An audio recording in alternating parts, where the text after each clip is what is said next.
Well, there goes the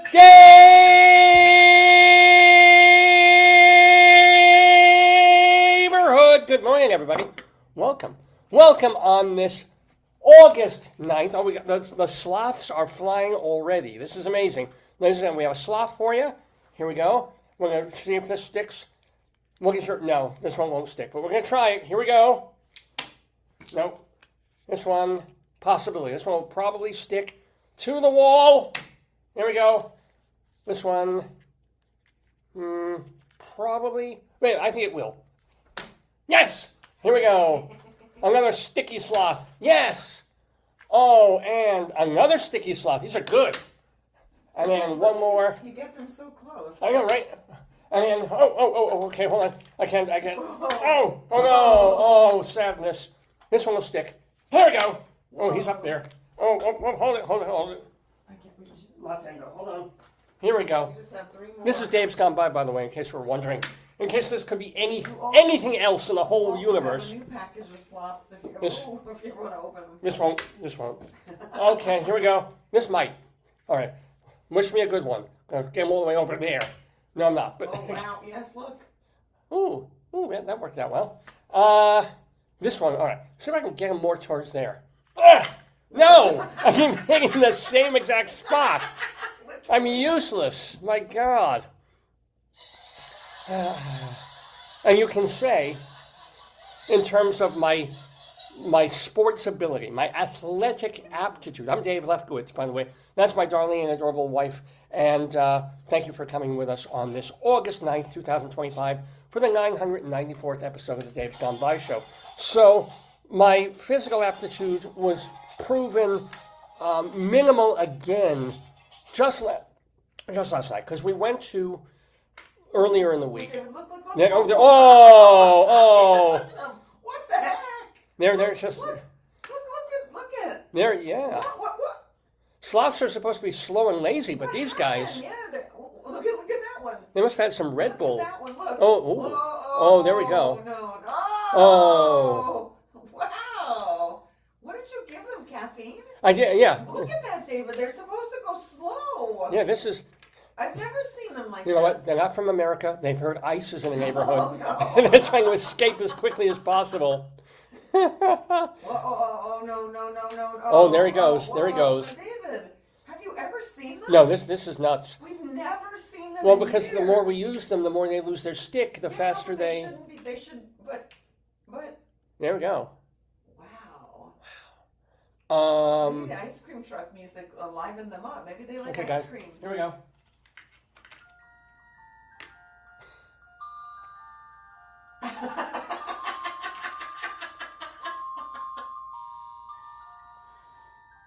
Maybe it calms them.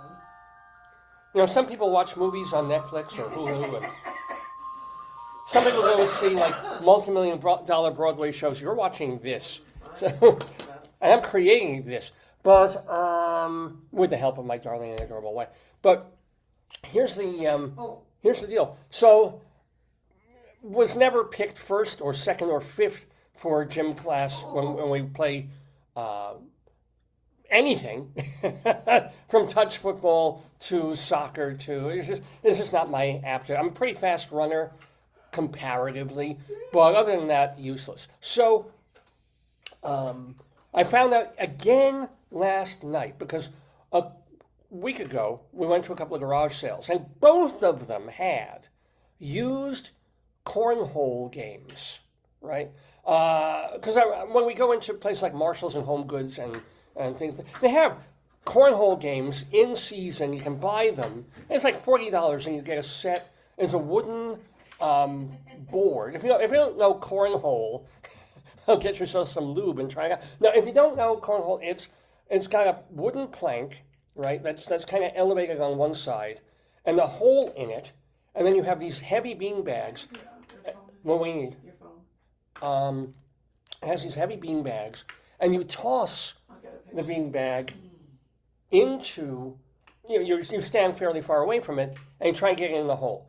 And then if you miss it, the other person tries to knock your cornhole bag away and get theirs in Or sometimes they and they get both in and they get the points. And this game just intrigues me, A, because it's called cornhole. For $20. $20? Look at But that. we don't need it now. I touched it. Well, here it is. We'll do this one. Get them with the American flag, the patriotic one. I want the American flag one. You're like, no, it bugs you for some reason. But here, look at that. Best-selling cornhole set. David, you could put the words bestseller on anything. It doesn't mean... I love the design and how durable... Honey, What? Okay. So, this is not $20. This set yeah. is $276. Wow. I should be showing it to you guys, but Wow. yeah, no. What does it come with? Like a trainer? You get a cornhole? It comes with solid gold cornhole bags. What does it come with for that? I don't. You know what? It probably is the quality of the wood. Yes, handmade, Oh, it's gone again. Hold on. sanded down to a perfect finish. Maybe oak. Like it's made from an oak desk in George Washington's office. You can get one for $23 at Kohl's. So it is down. So the season's over, and they're marking down from 40. I guess if you're really serious, maybe you need a durable one if you have a lot of players. But I think this. Well, and also it's an outdoor game. You're supposed to play it in the yard, so wood. 40. Yeah. Yeah. Let's see. So you get, but mainly I like it because it's called cornhole, and if you've ever read any Faulkner, you know that has an issue there too. But and you stand there and you just kind of it's a sort of like horseshoes. It's kind of like golf. It's basically toss this bowling here. Put the bag in the hole. Put the bag in the hole. Here's a great example my wife found. Here's cornhole. What does it say? It's a sloping. Who developed it? Well, that's a great question. Cornhole, also known I don't remember it. Yeah. as sack toss. I like sack toss better. Well, that's kind of the opposite. Anyway, a long game, popular in North America, so probably us in Canada. Yeah. They take turns throwing fabric beanbags on an inclined board with a hole in its far end. Who made it though? I don't know. Let's see how it started. The history of cornhole. It was first described. Oh, of course. It was in Heiliger de Vint's 1883 patent, which I was just looking at last week. Yeah, Parloquats. Well, because we're watching that show about the Titans, that's why. Oh, business. Yeah, we'll talk about that too. But also, it really wasn't even on my radar until we started watching the July 4th hot dogs at. No, that's not true. Oh yeah. We played it in Colorado. Was that after or before? Before. Really? We were in Colorado, and we were in a yard, and you were sitting with. There was a nursing party. We're all nurses except us, and they were lovely. And the one woman's like, "Oh, let's play cornhole," and we're like, "What?" And it was. So that was our first, and then later on, we saw cornhole on ESPN. And you became obsessed with it. I did become everything. Yeah. Well, because what happened was we played it. It was fun, and I love that it's called cornhole. And then, wouldn't you know, on July 4th, after the Joey Chestnut Nathan's Hot Dog Eating Championship, ESPN2 would then, if you kept the channel on, would go to the Cornhole Championships, because there's a certain winking, like, okay, first they're eating, downing hot dogs, and then cornhole. You know somebody at ESPN has a sense of humor. This is the thing to show. Mm-hmm. And so it's fun. It's a stupid game, but, I loved bowling. I miss bowling a whole lot. When I used to do it. So it's got some of that same thing. You take a thing, you try to get it in the right particular place. So I've been jokingly saying for a couple of years now, I want a cornhole game. Even though the minute we get it, we'll never use it. But I've put it out in the yard, which we never go into because there's a scary groundhog in it.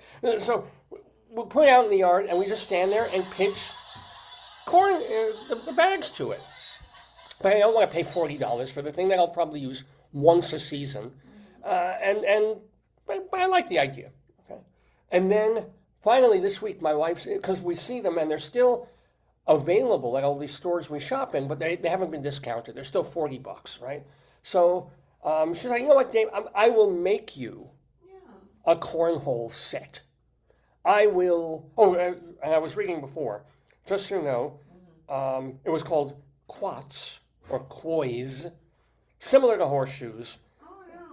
Several early patents that sought to recreate sort of horseshoe things, but De Vint's was this guy De Vint. First he used beanbags, and a slanted board It's with a hole. easier because you don't hurt anybody. Well, you could hurt somebody with a beanbag, but Yeah. a horseshoe could be more dangerous. Yeah. You can also pick up the board of the game and smash somebody over the head with. Any game can be dangerous, man. Golf ball, you can take a club or a ball. He sold the rights to a manufacturer, a Massachusetts toy manufacturer, which marketed a version of it under the name Fababaga. All right? Unlike modern cornhole, which has one hole and one size of bags, a Fababaga had two different holes, For more different points. sizes, I like that. with different point values. That reminds me of a game I love in the arcade. Skee-ball. Skee-ball! Oh, I love It skee-ball! reminds me of Sex? What? the thing that they do on ice with the thing with the stone. Oh! Curling. Because you have different numbers, right? Right, if you get one thing, that's actually a great idea, the Fababaga. But in September 1974, Popular Mechanics magazine, this is from Wiki, published an article written by Carolyn Farrell about a similar game called Beanbags Bullseye. And that was really much more similar. In Chicago, they use rectangular bags, which I think is what we see more often now. I agree. And cornhole, as it is now known and originated, gained popularity in Cincinnati in the 1980s, and then spread to Kentucky and Southeast India. So, and then there's Southeast India? Southeast Indiana. Okay. There's an American cornhole organization. Wow. Wasn't founded until 2005. Well, people had to get practice in the game. It is the governing body for the sport. I could get of you a cornhole. desktop. Did I get you a desktop? I think we have a desktop cornhole, and it's somewhere in one of those things.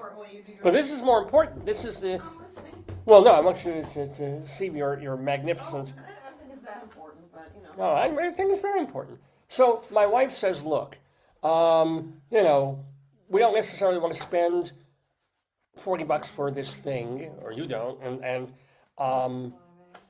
also if we don't use it, then we have to store it. Where we put it, what we do, and so forth. We have desktop skee ball.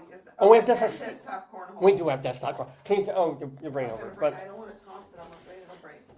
You have both. You could actually play both. I can play it literally on here. Yeah. But my wife is like, I know you want more of a regulation type cornhole thing. I will make you one. And my wife has a lot more physical skills. She can draw better. I was a camp counselor, so I had a lot more time with children. Also, you're your father's child, and he used to fix buses, and he would build tables and things like that. So here's cornhole of the desktop variety. And notice they're using these square bags. Here, I'll take it out. You want to open it? Yeah, I could. Here we go. Here, let me do it. Hold on. Oh, here, you do it. Oh, here. So, and you can play against another person because they have two different, Let's see the little beanbag. side by side. Here we go.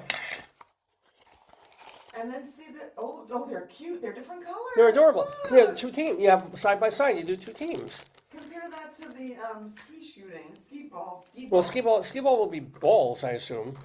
I don't know. Well, hold on. So this is That's really baby cute. cornhole, if you will, and you will. This is desktop skee ball. But I'm curious. Yeah. Does it have a spring like a pinball? Well, it's got little metal, like Captain Queeg would roll around, and then it's got these. But eventually, it has to have. Okay, we'll show that. Here, I'll put it together. But then this is the I'll put it thing. together for you, honey. Here, Oh, thank you very much. Yeah. I'll put it together.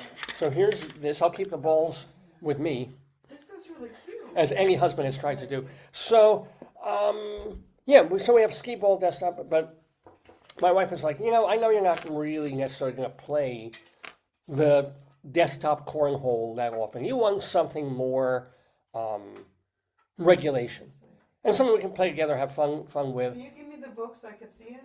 Yeah. I think it goes. Here's the book that comes with it. I think it goes here. Oh, here it goes. I got it. Oh, you got it? I got Okay. it here. She has it. And then it's just two separate. Oh, no, they're one thing. Oh, yeah, that's the skee ball one. Here we go. And so, what's in the gallery? see that Now, cool? let's see. And how do you play it? Oh, you roll up and you see. But does That's right, it goes has whoop. more points, the top or the bottom? Well, I think you want to get it right in the center. Oh, okay. That's the thing. You want to get it in the center, but That's if you the miss the important center, it bounces and you get nothing. That's okay. classic arcade game. Can you roll it, hold it to the computer this way and roll it backwards? So Oh, you want me to actually do it? Because we're going to lose these No, we have a immediately. bag, it's fine. Okay, hold on. Let me just get put my fingers in my ball sack here. Thank you. I can't even open this. All right, hold on. Ah, here we go. I'm going to take out but turn it toward us so we see how you're doing it. this little pearly dewdrops drop here. Oh no. Okay, already a problem. Here it goes. So we got a little. Turn the ball thing the other way, facing the TV. All right. So now Yeah. we got this. Okay, yes. So I guess you're supposed to roll it and it bounces up. This is going to be. Okay, try it. Why don't you? Well, no, I can't show you on the cam, but here we go. Okay. All right. Okay, that was disastrous. Here we Maybe go. less power. Maybe put it on the table and do it. Well, I'll angle the computer down so we can actually see it like this. There's my phone. Yeah. Get that out of the way. All right, we're going to see this. I'll take your phone. Thank you ever so much. Here it goes. Okay, wait, I'll get you the. Okay, ready? Wait. I guess.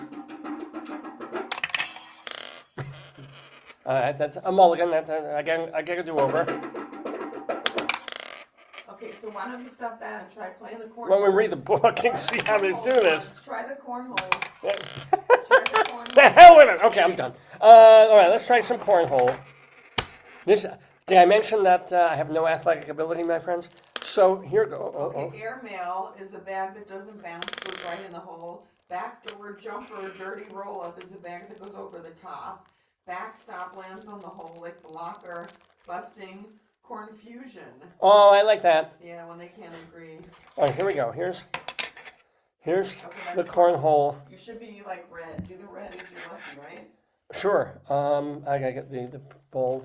These things again. Here we go. All right. So with cornhole. Oh, this is interesting. The hole is circular, Yeah. but the bags are square. They never really You're occurred to me. supposed to poop them, squish them a little bit, no? Well, Oh my God! And look, David. show me. Look what came up on your Facebook. Purple. Wait. Purple Heart Sale, 20% off Cornhole Mega Games USA. There you go. There you go. Because so we were looking. Yes. All right. So I'm going to try this. I'm going to take this. This is a non-regulation. Well, maybe it's regulation size for desktop. It's regulation size for that. All right. Here we go. And the object is to get it into this hole here. And no, I didn't. Show me where it is. Let me see. Here in relation. Oh, so it went over. There's a name for it, but you make up names for them. Hit and run. That's a hit and run. Gonna try one more time. That's a hit and run. Oh my God! You got it. I am not going to push my luck. I got it. Oh, look what happened. That came up. It's a tiger. Why? The middle of a tiger yelling came up. I don't know. Your phone has its own. I know. Its own plan. So. I can't believe you did that. Yeah, on my second go. That's amazing. Especially considering. Maybe this could be like your hobby. Desk. Desk. Yes. You could challenge people. You have 2 sets. You have another. You could be like, I just got this. I'm not. You like the fake poker players and all those shows we see. I'm not good at poker. They lie. I never played. Then they come in there like, I won a card. They're like, I never played this game. My wife got it. Here's the cornhole thing for you. Oh, did I really win? Oh. Well, what I got to do is next time we go to New York, I'm going to set up in Washington Square Park with a little cornhole thing.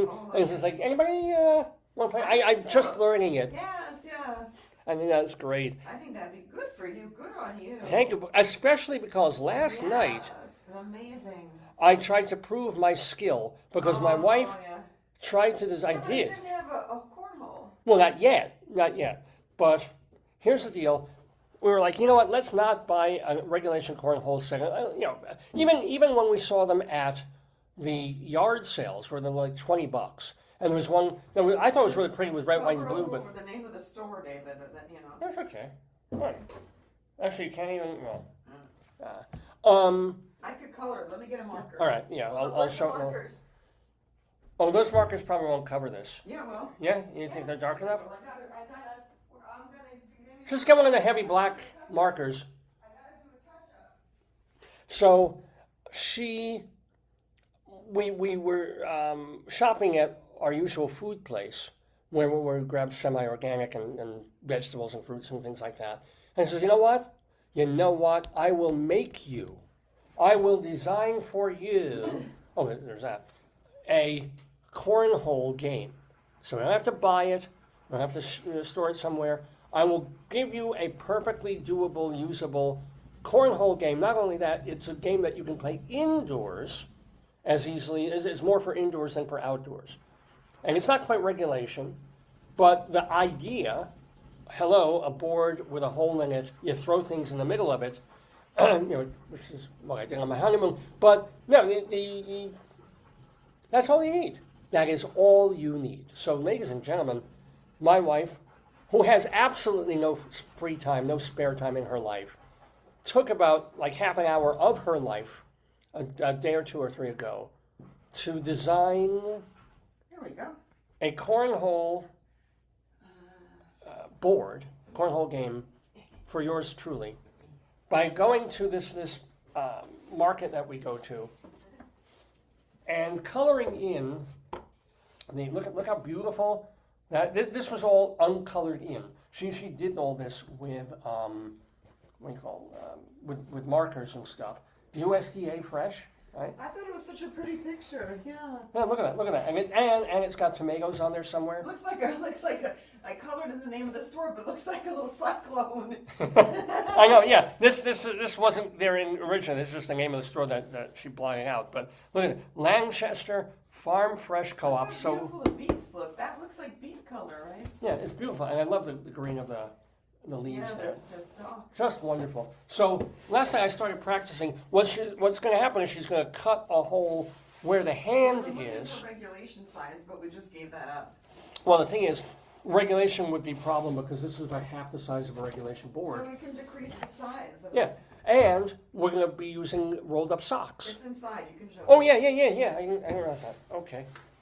So here we go. Look, David, who's your guest? perfect cornhole. Perfect cornhole bag. Yeah, he's watching right now, thinking, "Yeah, I'm on this show, huh?" Yeah. No, I'll tell the guest in a minute or two. But so I'm going to use the rolled up socks. She's going to probably use an X-Acto knife. Maybe we need to make something. Maybe you need to use these guys. Oh, we could. Because I think maybe the rolled up socks don't have they're not equal in balance. Yeah, I these think, will be exactly right. I think what's happening is you need something equally balanced. The weight of something has to be equal. Here, try another one. Wee, What about the scared one? Show them the scared face. So if we use these, it'll be a much smaller hole, obviously, Yeah, and much maybe harder. That's better. Yeah. Because maybe then, if they're equal in weight, the other socks are all different. So what she'll do is she'll cut a hole here, Yeah. and then we'll stand over there and try and get these things in I the think hole. that's Cornhole. Yeah, safer. Yes. Yes. So, ladies and gentlemen, and I need practice because no matter what I did last night when I was trying to practice and get the thing on the hand, It was difficult. I would always right, always to the left, halfway down the living room. Because there wasn't equal weight too, so they go to. It's not like a softball or something that's equally weighted. It's not equally weighted. Yeah, I know, but maybe it's sort of like bowling too. When you're in a bad jag, and no matter what you do to You correct, can't straighten it out. yeah, the ball is still veering to the right. Right, you're trying to get it down the middle, and it just veers. And you say, oh, okay. If it's veering every time I do it this way, correct. I'm going to turn. I'm going to shift, and it still goes. So that was happening to me last night, and I cried for like 45 minutes over it. Then I got over it. I cried some more. I think it's because you were trying to play like that. Yeah, this is after a while. I just got so tired of trying that I just went out in the garden and puked. So. I don't think I've ever seen you throw up. In all the years I've known you, I don't think I've ever seen you Really? throw up. Wait, 28 years? You've never seen me? I've seen you retch, but Yeah, Branch all the time. I'm going to look up the traditional Chinese medicine version of what to do for your phlegm. I think it's called Pequot. I don't know what that thing is called. It's true. I'm not a puker. Traditional Chinese medicine for morning phlegm. I did, before I knew you, I had food poisoning at one time. Really? And things did come out of me in all different ways, in all different places and spaces. That was fun. My eel, that was when I ate eel. I got eel from like a fast food Japanese place in the city, and then came home on the Long Island Railroad. Oh, and by the time I got off the railroad, I was like, oh, Lordy! They're saying orange, but I don't know, what are those little... Huh? I don't know, eat orange. What are the little citrus... Oh, kumquats. Things?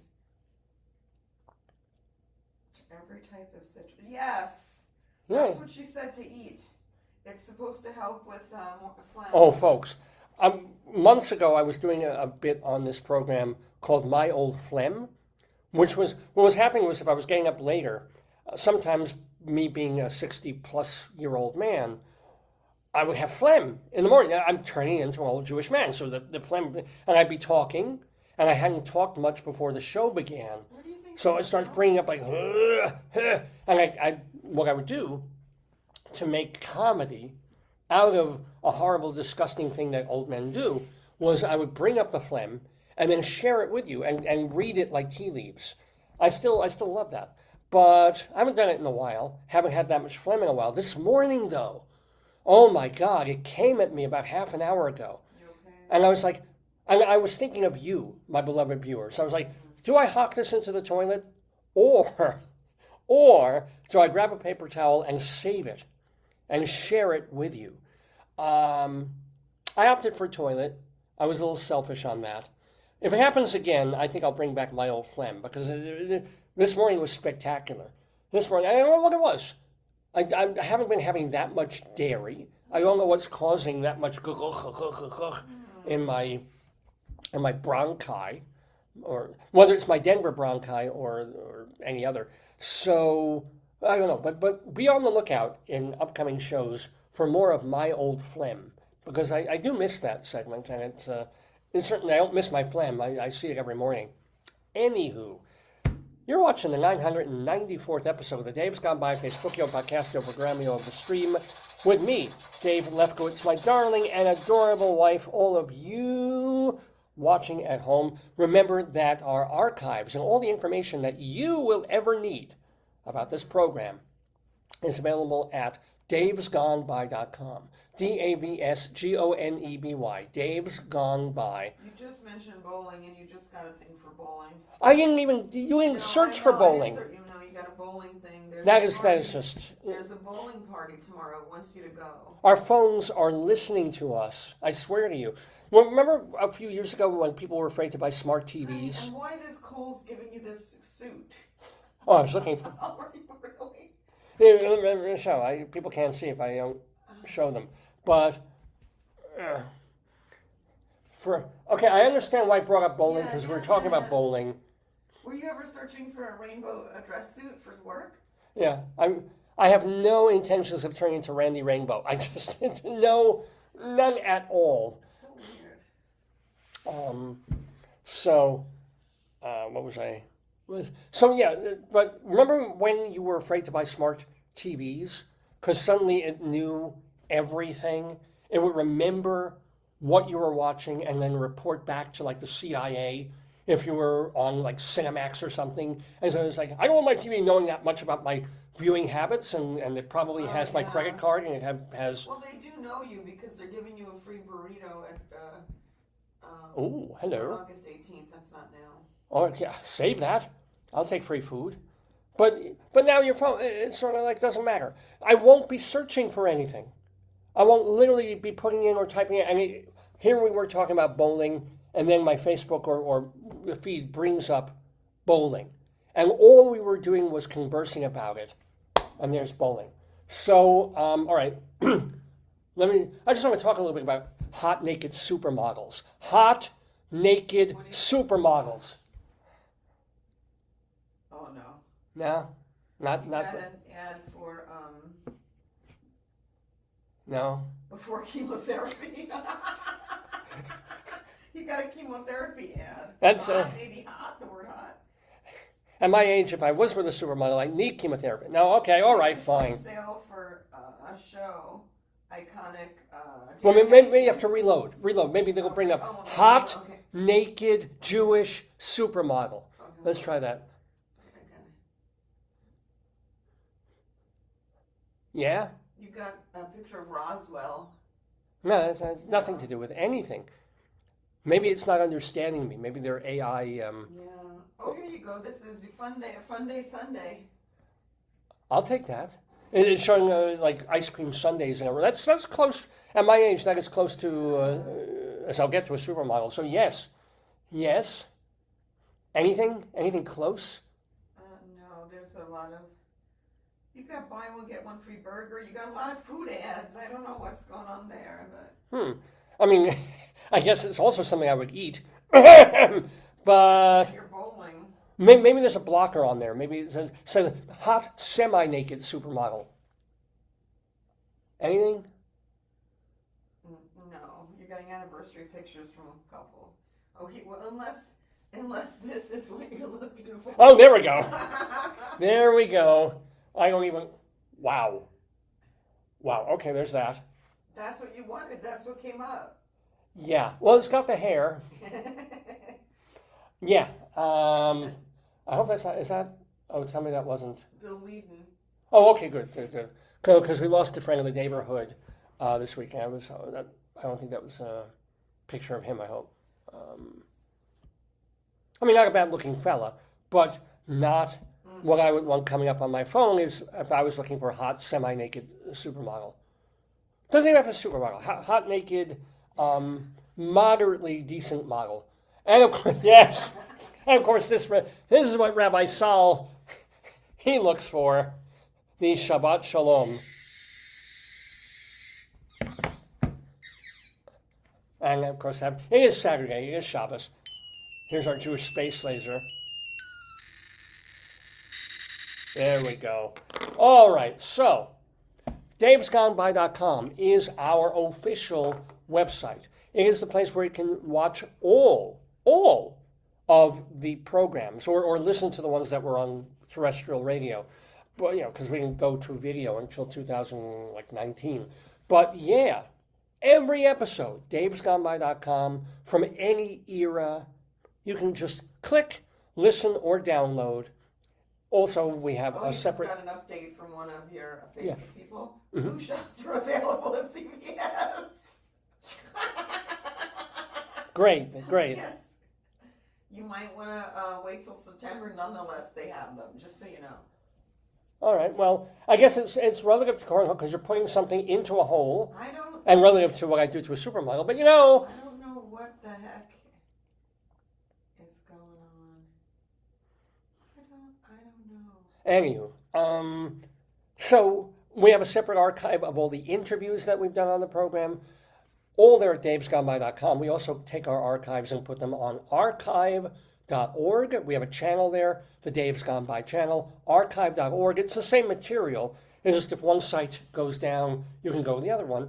Plus, we have castbox.fm for all our audio archives only. So if you don't feel like you need to watch the show, if you're out and about and just want to listen, it's really great for podcasting, and you can listen that way. All three places, castbox.fm,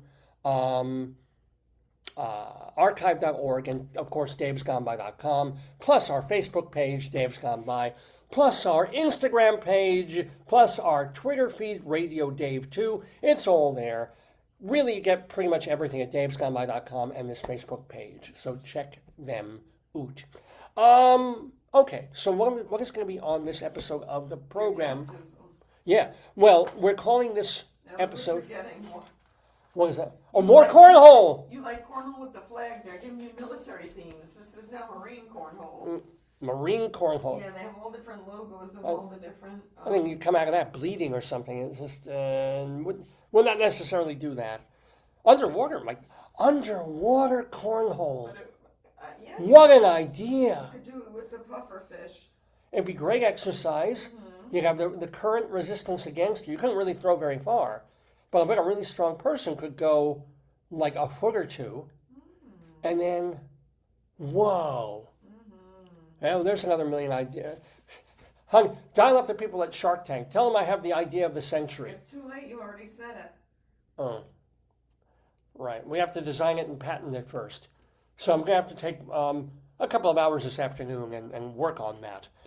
Get our fish tank. So this episode, we will have Greeley Times, of course, which is based on phone calls that come into the Greeley and Weld County Police Department in northern Colorado. The funniest ones go into the Greeley Tribune newspaper. We share those with you in a segment that we call Cop Log, and that's always a lot of fun. We'll have our Colorado Limerick of the Damned, because my wife and I did live in Colorado for a decade or so, and I got it into my head to write a ridiculous, disgusting, sick limerick poem about as many places in Colorado as I possibly could, and then share one a week with you all. So yes, we are going to Calcite, Colorado. I guess you can... Like Calcite, like the gem?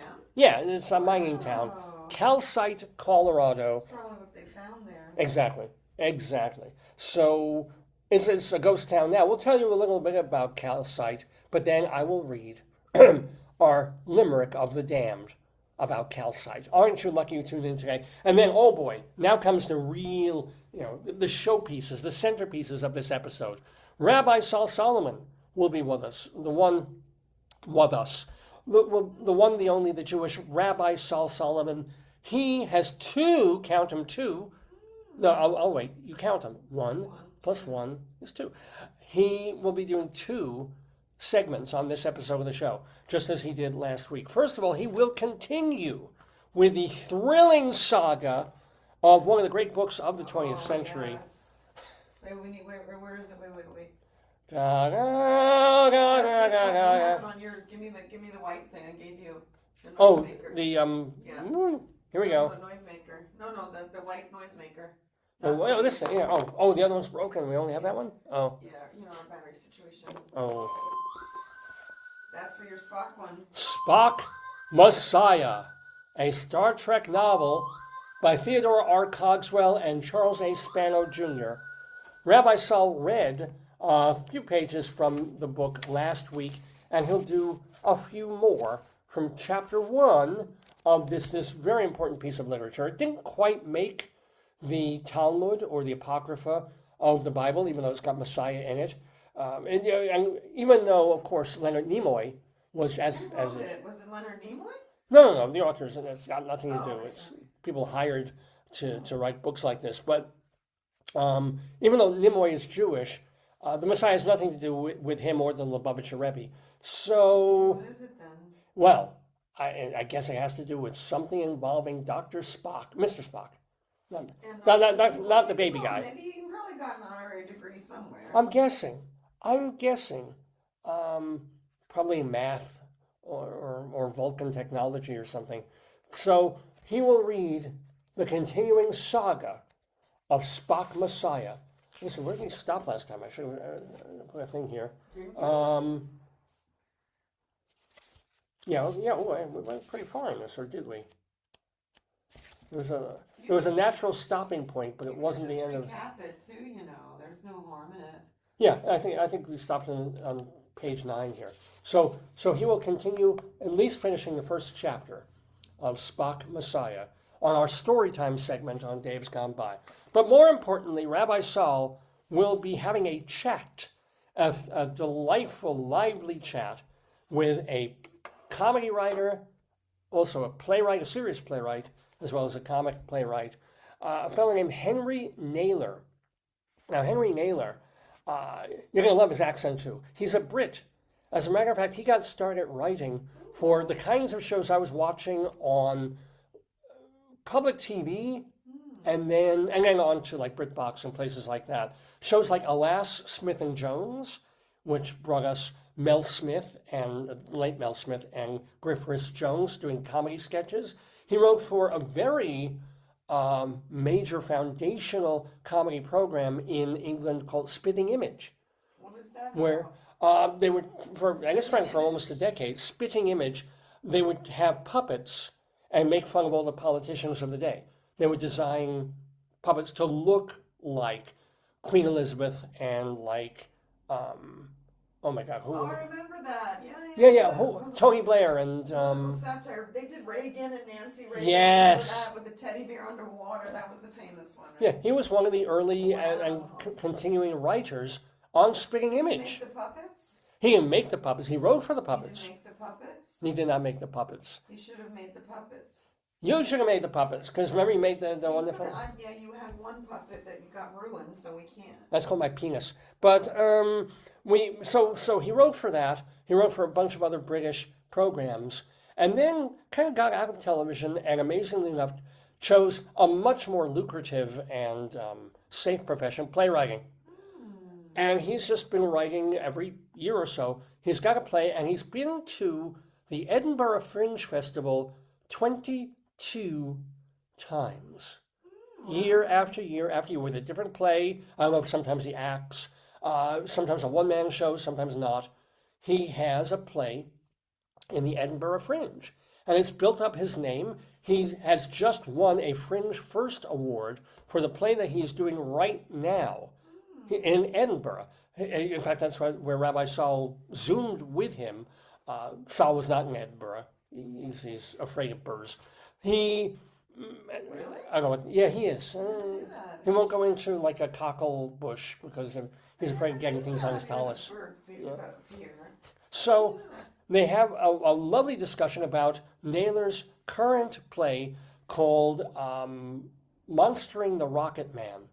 And if you saw the pictures that I posted on Facebook from the show, you think it's going to be this ridiculous, funny, or drag thing. No, nothing to do with that. It's a great, I really want to see this play. I hope it brings it to New York. Has to do with the way the British press hounded Elton John. This is going back a few years. He had this beef with the Sun, not the Baltimore Sun or the New York Sun. The Sun, this SUN, the paper. This tabloid newspaper. And Elton had a beef, and the tabloids just went all out to smear him, to print terrible things about him, and so he sued them, right? Wow. For his name, for his good, et cetera, and so forth. And so Henry Naylor wrote a play about this, about how the Sun, this newspaper, went about monstering the Rocket Man, turning him into a terrible, perverted, evil monster. Well, of course, it was just Elton John trying to make some music and tour. And anyway, so that's his latest play. Naylor has also written a lot about politics and the Middle East and stuff like that. He went to Afghanistan for a little while, several years back, when it was probably wasn't even more dangerous back then, because the Americans had just taken over. We just invaded. Whoa. So he was there under American cover. Now we're out of there in Afghanistan. It's God knows what.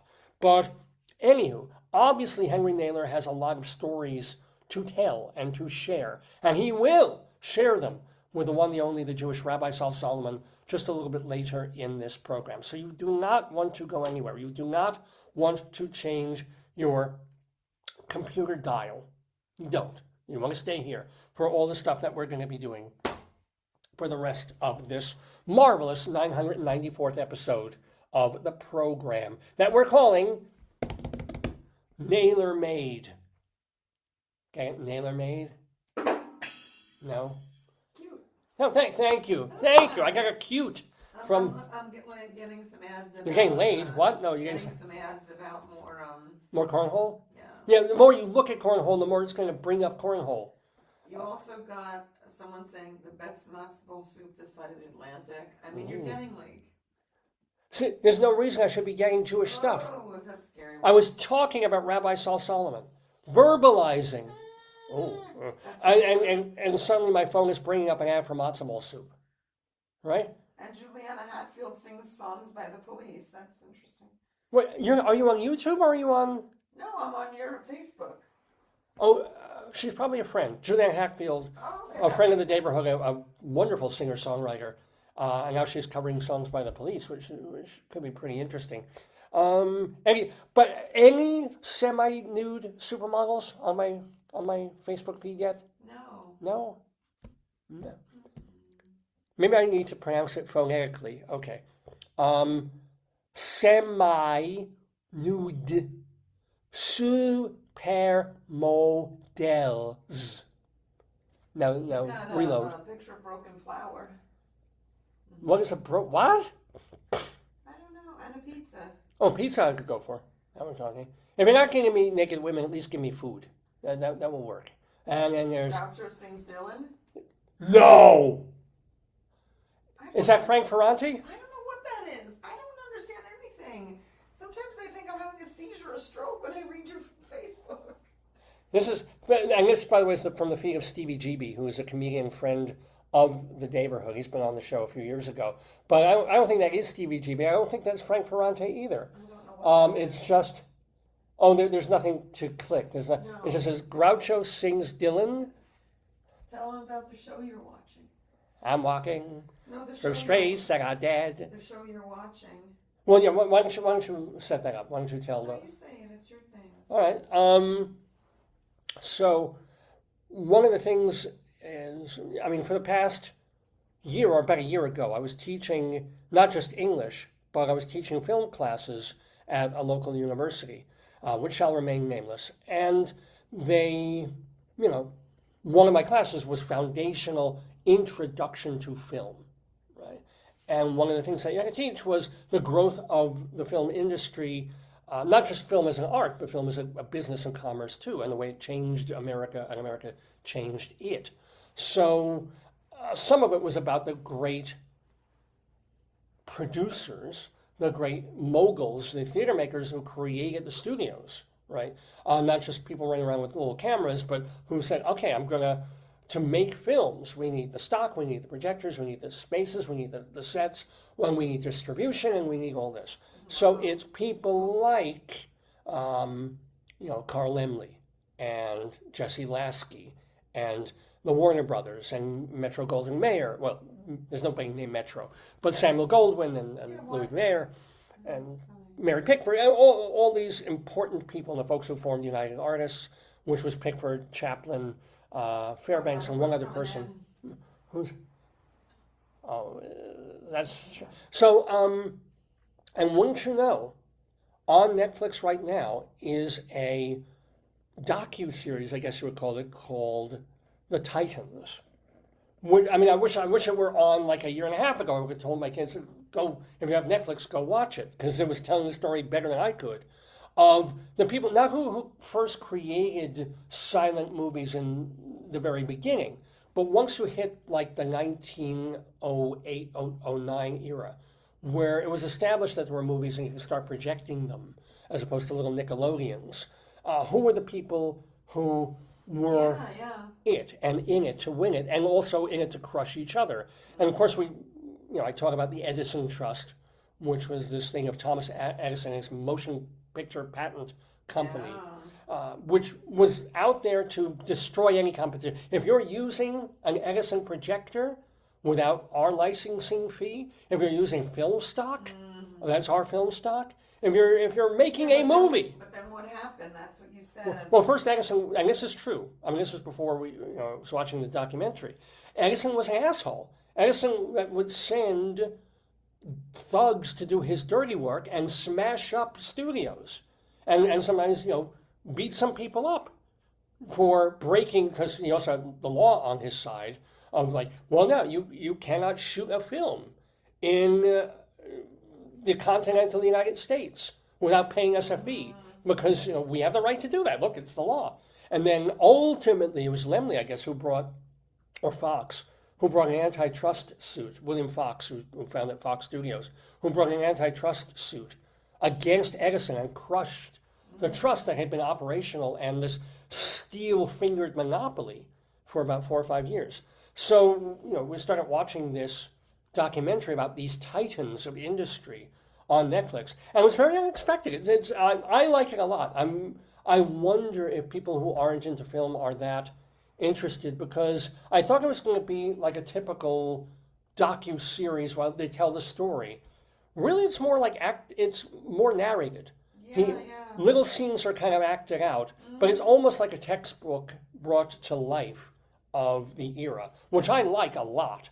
But if you go to it expecting like, oh, the narrator will step away and then they'll just get the storytelling entangled lives and things. It's like, no, it's still essentially scholastic in its approach. It's like, I'm going to set up the scene, we're going to see a half a minute scene, and then I'm going to explain something else and we'll see that. I love it because I find it, remindingly educational and still teaching me things I didn't know or did not remember. Is it called Titans? Because this comes up. It's not the, what is it? Oh, is it it's not called Titans? I don't know what it's called. Um, Let's see. Netflix show about the making of the movie industry. Movies that made us? I don't know. I don't think so. What is it called? Maybe look up like Carl Lem, or I'll do it on Google here. Carl Lemley. Carl Lemley Real Estate. That would be a descendant. Carl Lemley on Netflix. Titans, The Rise of Hollywood. Okay. Titans, The Rise of Hollywood. That's pretty. Features David DeVino as Carl Lemley, acquired by Netflix after it was on Curiosity Stream. What is that? Yeah. The only thing that's I wish were a little. The narrator is. Yeah, no, I don't know any of these actors. It's not like they have famous people playing Charlie Chaplin or playing Mary Pickford. But I do think that they un-Jewified a lot of these people because almost all of them were Jewish. Every one of them. Carl Lemley, he was a German immigrant. Yeah, he was a German immigrant, the son of Jews from across and they were Russian and Polish immigrants. And the accents of these people would have been, Louis B. Mayer would have been talking like this, Was it really? Do you know? Well, because they were born elsewhere and then forced themselves to become American. So it's sort of like just as the movies did, they kind of, they anglicized these people. Maybe also they didn't want to be accused of being anti-Semitic because if you make them look and sound really Jewish. Who's the person they did that to? They put up prosthetic nose. Oh, that was Leonard Bernstein when they did the film about him. It was Bradley Cooper. Oh yeah. In the film Maestro, where people were, and it was very distracting for like the first. It was like this giant honker. It was like, okay, he's Jewish, and Leonard had a big nose, but he didn't have like this toucan beak. But other than that, I think Titans is really interesting. Really, it makes you realize just how ruthless and sometimes cruel they all had to be just to get by, just to not be destroyed in the movie industry. It's like, you root for Carl Lemley for the first hour or two. You root for him because he's going... Hold it. Because he's going up against Edison, and Edison's doing all these horrible things. And now we're at the point where Lemley has to be... You said he became the next version. Yeah, now Lemley said, you have to buy from me. I'm the big guy in town. Got rid of the king, and then they made a new king. It's like that moment in Breaking Bad where it's honey, I'm afraid that they're going to be knocking on our door. And he's like, I'm the one who's knocking, A great moment. Yeah. Now, wait a minute. Did you? No. You didn't? You didn't? No. This is proof. This is proof that my phone listens to me. Semi-naked supermodel. No, look at this. This is one of the things I love and subscribe to, or I don't pay for it, but I have on my Facebook feed. You follow them. Is the Bag... Oh, no, go away. The Bag album cover collective, where it just shows the worst album covers ever made anyway. This is up there. This is up there. Yeah. So there's the image. Yeah. A man chewing on human feet. But look at the name of the band. The name of the band is Phlegm. What was I discussing just about 20 minutes ago, dear? What was I talking about? Yeah. My wife did not Google Phlegm. Well, by the way, I do want to mention that the full name of the album is Mr. Hoo-Ha Visits the Nonstop Pissing Circus. Oh, wow. But this is an Australian release. If you missed it back when you were buying, the latest Michael Jackson album. Is Spotify still a thing anymore? I wonder if that's Oh, Spotify, of course, yeah. Maybe they could get on Spotify. They probably are, or CD Baby, or CD Eaten Baby. So maybe there's a gap. Maybe there's like a 15-minute delay in what I'm talking about. So I talked about phlegm about 15 minutes ago. I was talking about semi-naked supermodels. Lenny Kazan came up. Lenny Kazan. I wasn't talking about that. I brought up Rabbi Sol Solomon, and he does have posters of Lenny Kazan all in his bedroom. Don't ask me how I know that. So maybe. Nothing. No, nothing. No semi-naked supermodels. No, not at all. All right, maybe I'll change my. Let me think. $500,000 Amazon gift certificate. You got something. I gave you. What? I gave you the one you got. Yeah, it's not a $500,000 Amazon gift certificate. I did get, and this is a continuation of our. Show the picture of you picking up the bag. Yeah, our story from last week. So, we talked last week about our big adventure. We were heading to a mall that we go to, an outdoor shopping area locally, and I saw balloons. And even though I'm afraid of the sound of balloons popping, if they're outdoors, I'm like, balloon! We must go to balloons! And it turned out it was the opening of an Ikea outlet store. It wasn't a big Ikea where you could buy furniture. It was essentially a place where you could go and pick up things that you ordered online from Ikea, which the more I think about it is the dumbest thing I've ever heard. Like, why have a grand opening for a place that people aren't really going to walk in and use? It's like the only reason they're going to use it is the computer will tell them, oh, would you like us to ship it for X amount of dollars, or would you like to drive up and pick it up yourself at this location? It's like if there were a pizza place, I could understand the grand opening. Yeah. Here, have some samples. Here, have a little free slice. They gave us a wheel we got a pot holder and the thing over there. Yeah. So we go, and they're really rolling out all the stops. They have a game we can play, and we won she said, a pot holder. We go in. I get interviewed by the woman from the Baltimore Banner. I mean, that was not on them. It was just covering the event of this store opening. And they were very nice to us. There was cookies, no Swedish meatballs, and juice, water. They had everything. Well, I would live there. If they had furniture, I would just they moved had in. a kitchen, but it didn't work. Yeah, exactly. So we come back because they said, oh, your items are ready. And we were one of the few people, so it was the first day the thing was open, that ordered something, because we had been meaning to order from Ikea anyway. And so the Ikea store was like, great, we can order, not have to pay for shipping, I'll just go pick it up. So we go, we placed the order last week, and a couple of days later, boom, our order was ready. And to the point where I guess they really want to plug the store or something, because they not only sent a notification email, they tried to call us. We were in the car.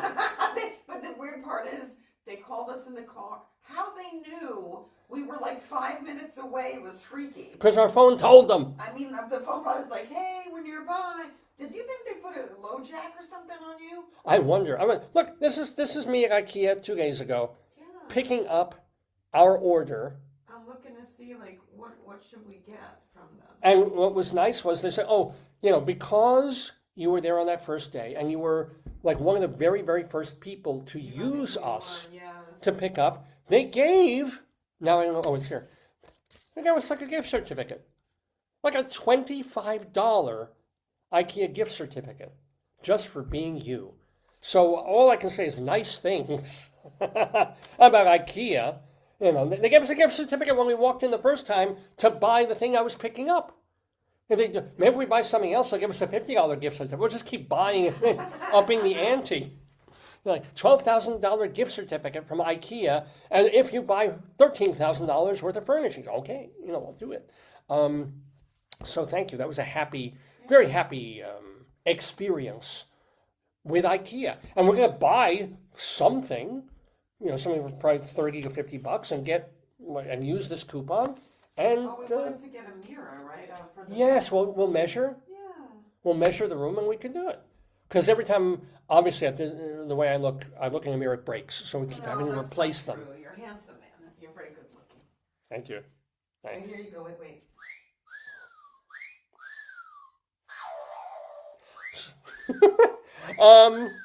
Believe it or not, it is 10 o'clock already in the Daverhood. We've just finished the first hour of this 994th episode of the Dave's Gone By Facebook podcast. Close to 1,000, Boopy. I know. I'm playing phone tag with the guy from the radio station. So I called him. I'm waiting for him to call me back. We're still figuring out what we're going to do for episode number 1000. And we'll obviously keep you posted and let you know if it's going to be something special, or maybe it'll be like The Sopranos. We just do a regular, straight ahead, nothing remotely interesting or special episode. What do you mean it's like The Sopranos because it's a letdown? Well, everybody bitched about the last scene of the last episode of The Sopranos.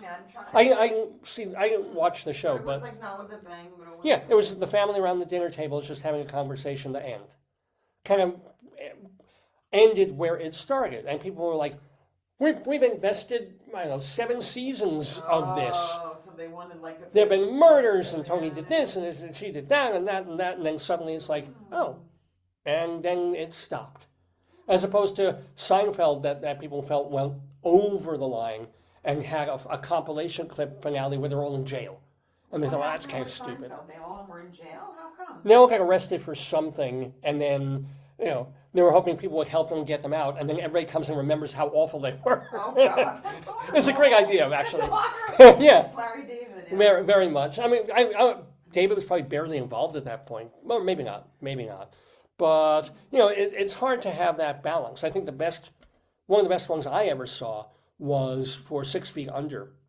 I don't know if you ever saw that show. How did it end? So at the end of the season, because 6 Feet Under covered the family of a funeral director, a guy who runs a funeral parlor, and his family, his wife and his grown sons, and what happens to them over the course of tragedies, good things, bad things, typical sort of week to week. And it ran a couple of seasons, and then in the last 5-10 minutes, what you see is what happened, how they die. It goes into the future and shows how every single one of them dies, because the whole show is 6 Feet Under. It's based on the premise that in some way, at some point, everyone's going to die. Oh, wow. So it's very effective, very powerful, great way of ending the show. So how did I get on this? I went from Sopranos to, what was I talking about finale? Where did I start with this? What's the finale that wasn't really good? It was... Well, your show. You want thank you. You're saying if you go to your 100th, 1,000 show is. And I just do like Greeley Times, Colorado Limerick. Maybe do a Wretched Pun of Destiny. Bring that back, and that's it. It's like, thanks, folks. We'll see you for 1001 next week.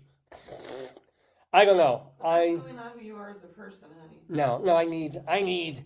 You need pomp and circumstance. I do. The more pomp, the better the circumstance.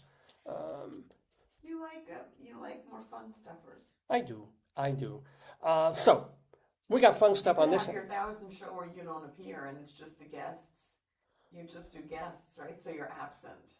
Oh, I think I would be. I was teaching somebody the power of silence. Yeah, but that's not. No, me. Me? When have I ever been silent? I know, that's true. When have I ever been powerful? But no, not going to be.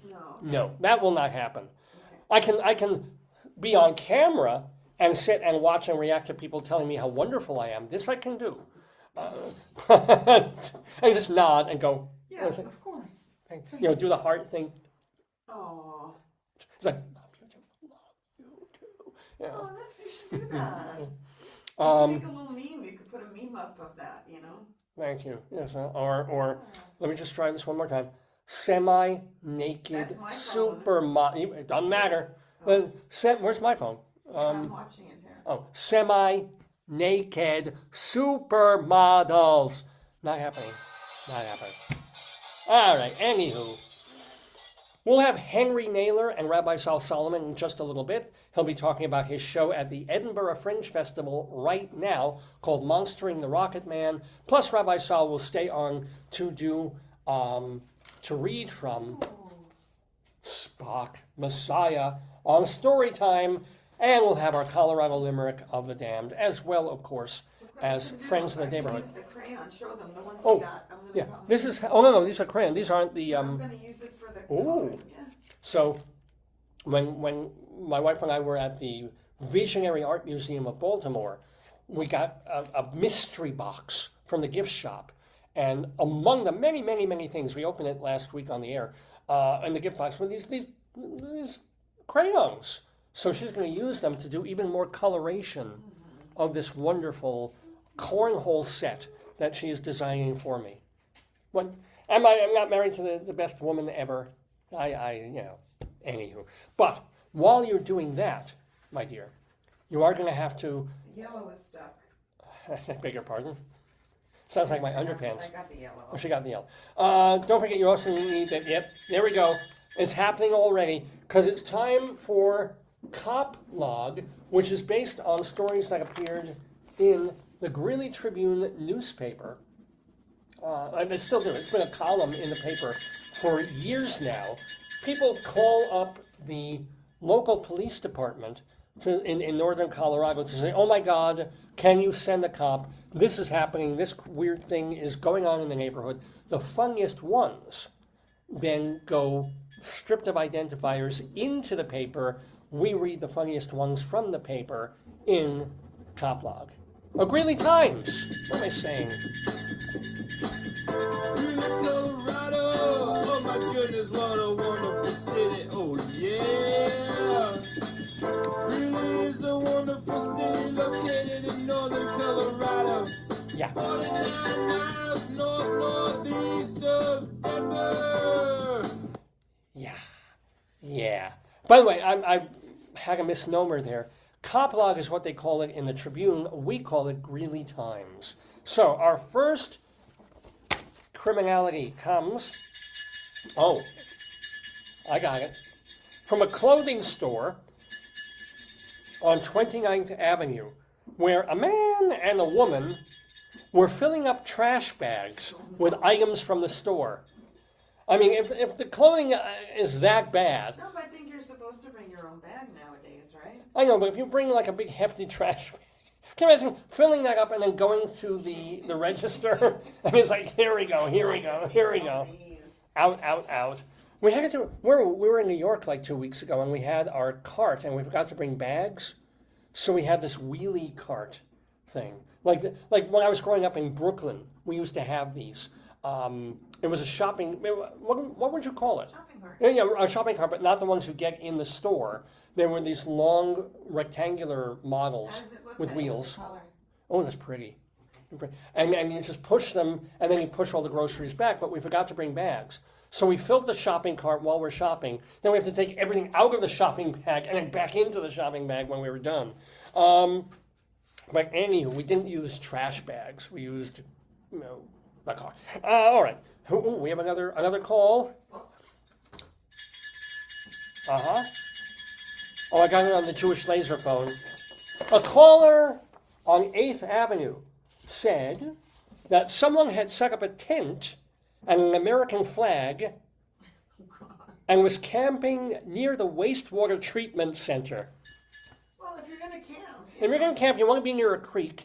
If you can't find a creek, I hope they're on the after side of the wastewater treatment center.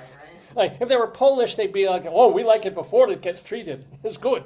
But, at least maybe there's some fresh water where they are bathing and brushing their teeth and camping. Anyway. Oh, another caller. A caller. Where? Oh, at a motel on 29th Street. This woman was looking for her, quote, baby daddy. But the front desk wouldn't tell her what room he was in. Good. I wonder how they knew. I wonder if literally he checked in, first name baby, last name daddy. It's like, you know where he is. Oh. The sad part is they knew who he was. And she's looking for him in the motel. I think she wants to be, another baby mama twice over. She might be looking for him with his new baby. Maybe. Yeah, Maybe baby. Speaking of, let's see. This will fit. This one works for this one. A caller at a bar on 28th Avenue said a man came in very drunk. Perfect. A man came in very drunk and was peeing on cars in the parking lot. Why do people? I can understand using a car to lean on when you pee, but why would you pee on a car? An object, I don't know. Yeah, Like a puppy will use a fire hydrant. Yeah, it needs a thing. Something to aim. I don't know. As long as I can hold something and do my thing, I don't necessarily need to pee on anything. Unless it is a semi-naked supermodel. Then we can talk. Next! Oh. A caller.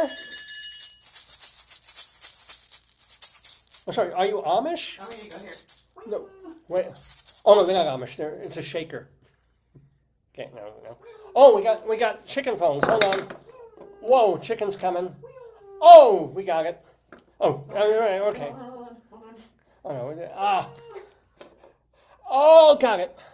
Oh, look, notice I'm using my left hand here. Great. Yeah, thank you. Yeah. That's the last one. That's pretty good. All right, here we go. A caller at a clothing store on 29th Street said a known thief was in the store. Caller said she had not stolen anything yet, but she had a big purse. Yeah, but you can't do that. If nobody's stolen anything, you can't.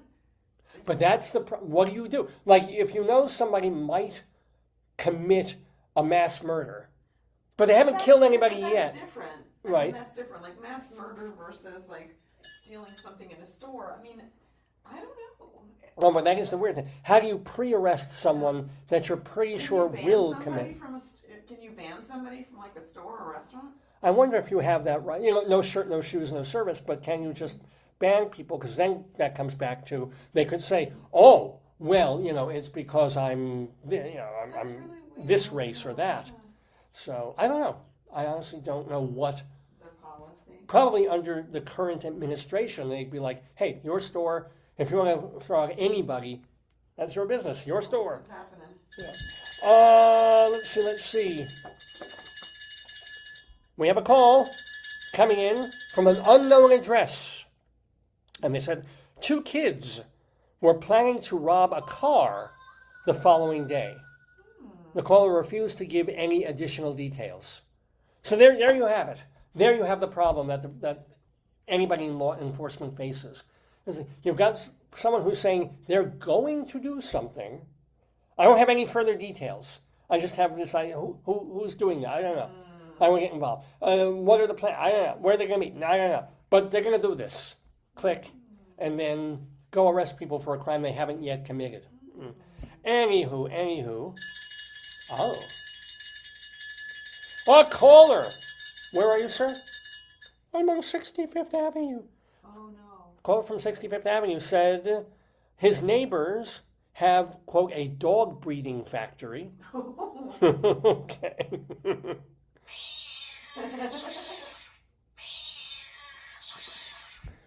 I guess you would call it.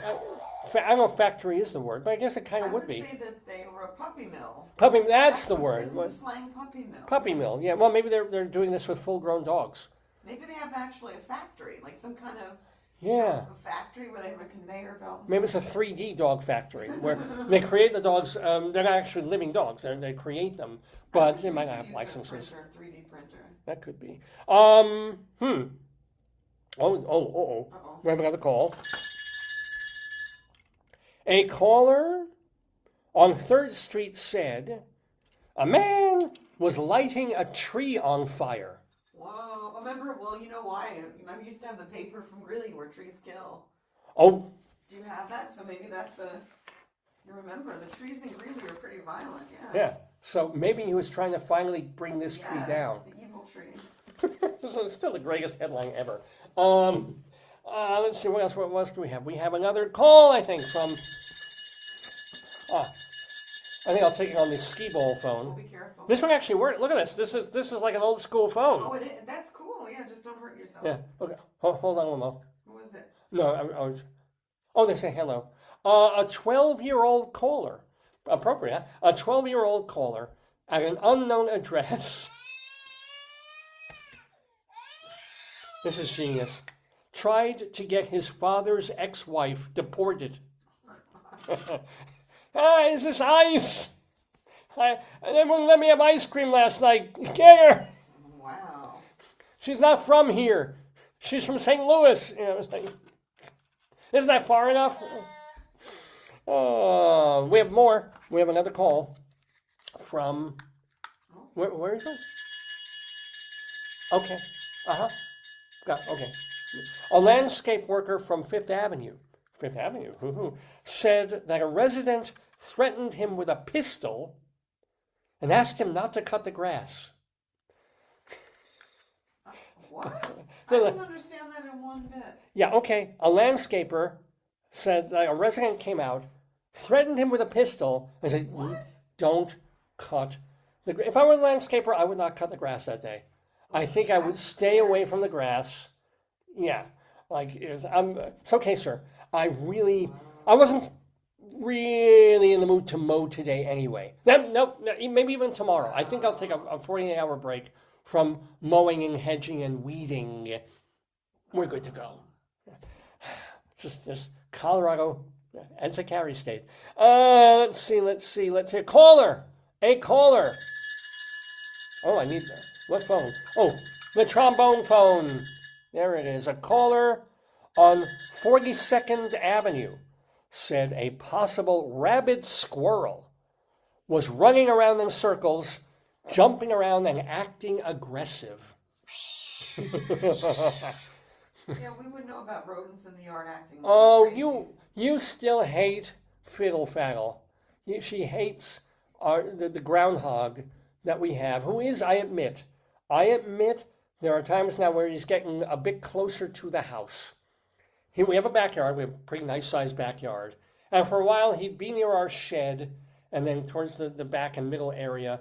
Now he's getting a little closer to our actual house. And of course, my wife is worried, like, he's already made 2 holes to get in and out of under our shed. If he starts coming under our house, he could do some actual real problematic damage. So, I think he's really cute, but I understand why my wife would want him like... We're going to get a water gun today. Let's go to Five Below and get a water gun. And then spritz him. Yeah. That'd be fun. That'd be Put kind a of... little lavender spray in there because they hate lavender, so the smell... I hate lavender. I don't want to smell lavender. Well, it's hard. mint. We can probably do some other, like a good smell for us and a bad smell for groundhogs. No? Maybe not? Maybe Bill Murray's cologne? As a groundhog reference. No. I don't know. I wouldn't mind. It might be fun target practice to spritz, and we're not hurting him. We're just making him go. No, remember we went to that the yard sale last weekend, and one person had like all these Craftsman power tools, and then somebody else had like a gun. It was an air gun. It was an air gun, but you could like BB air. I mean, an air gun will hurt somebody, won't it? I'm going to look what No, asking like this yard sale, $400 for an air gun. what sense will repel a hedgehog? Groundhog. What sense will repel a groundhog?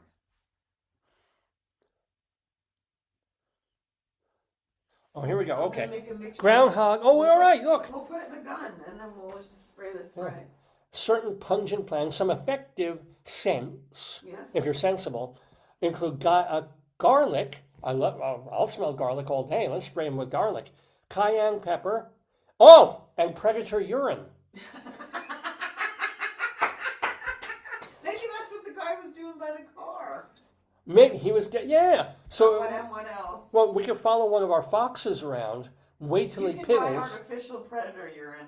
Maybe I can make my own. Other natural deterrents Yes. include herbs like lavender, Yes. basil. We can get basil plants. Mint, sage, and rosemary. We could get a mint essential oil. Yeah, and just go, And yeah. we'll spray in the gun. When we, yeah.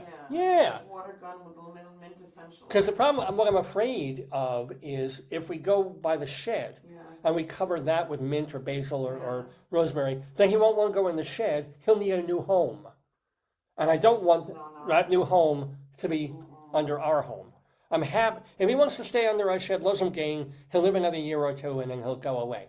Because they're solitary creatures. They don't really, he lives and then he'll die. But who was your guest? Oh, our guest. Are we gonna show It's 20 after Do you 10. have an elsewhere? Yeah, we do have an elsewhere. Let's get to our elsewhere. Great question. So elsewhere, when we do Greeley Times, has to do with a story that doesn't come from northern Colorado. This is a weird thing, true thing in the news that could be from anywhere else. We credit CBS News for this, and it comes all the way from Depan, Belgium. And this is also apt because I was just talking before about how my wife and I were lucky enough to see the July 4th Nathan's Hot Dog Eating Contest on There's ESPN. 1 year you learn now, too. We're going to do the 1 year. Yes, over in... Yeah, we're going to do... I know. It was in Federal Hill, downtown in Baltimore. Yeah. Gotta do it. But weeks earlier, somehow we missed this. The 5th annual European Gull Screeching Championship. 60 people, pretty much, from 14 countries imitated the sounds of seagulls. I don't think I brought, did I have audio on this? No, I don't. So all these people from 14 different countries imitated seagulls, according to the Belgian odd news site boingboing.com. Contestants were awarded points based on sound and performance in 3 categories: adult, junior, and colony, which is a group of gulls. I like that.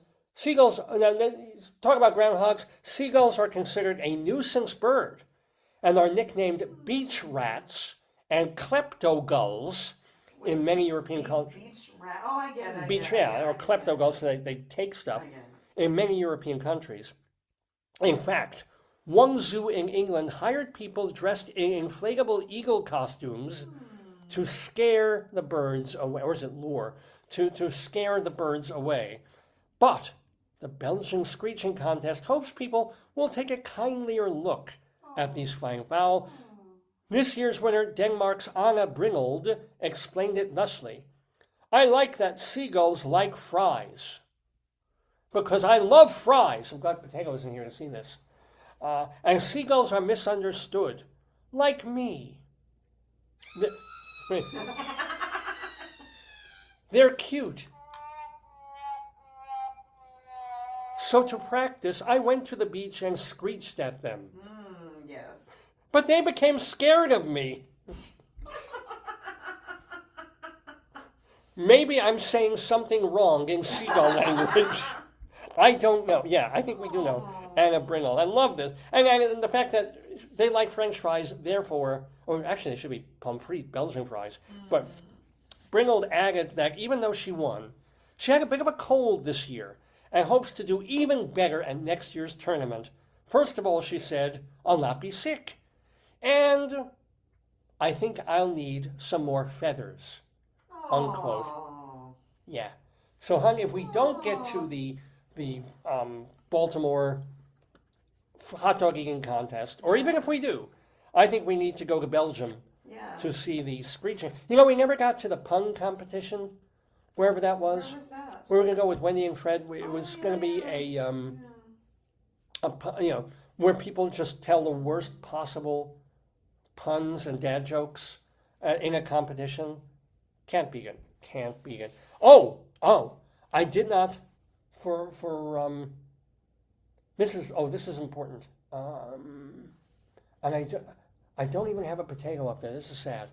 So I'll send this out to potatoes everywhere. Show here. You do a show. Oh, you can't show your phone. I guess there's nothing on there. You could just roll back. Oh yeah. Okay. This is for. Potato. Yeah. Here's potato. Remember when I used to do potato news on the show? Yeah. This would really fit into potato news. This is a callback to our old segment. Is it going to be scary? No. It's from Scientific American, a story by Rachel Feltman. Even though both potatoes and tomatoes are nightshade vegetables, I don't otherwise lump them together unless I'm eating French fries and ketchup. Oh, David, what are you doing that? No, why would you bring a potato in? You want to dress like a potato for this?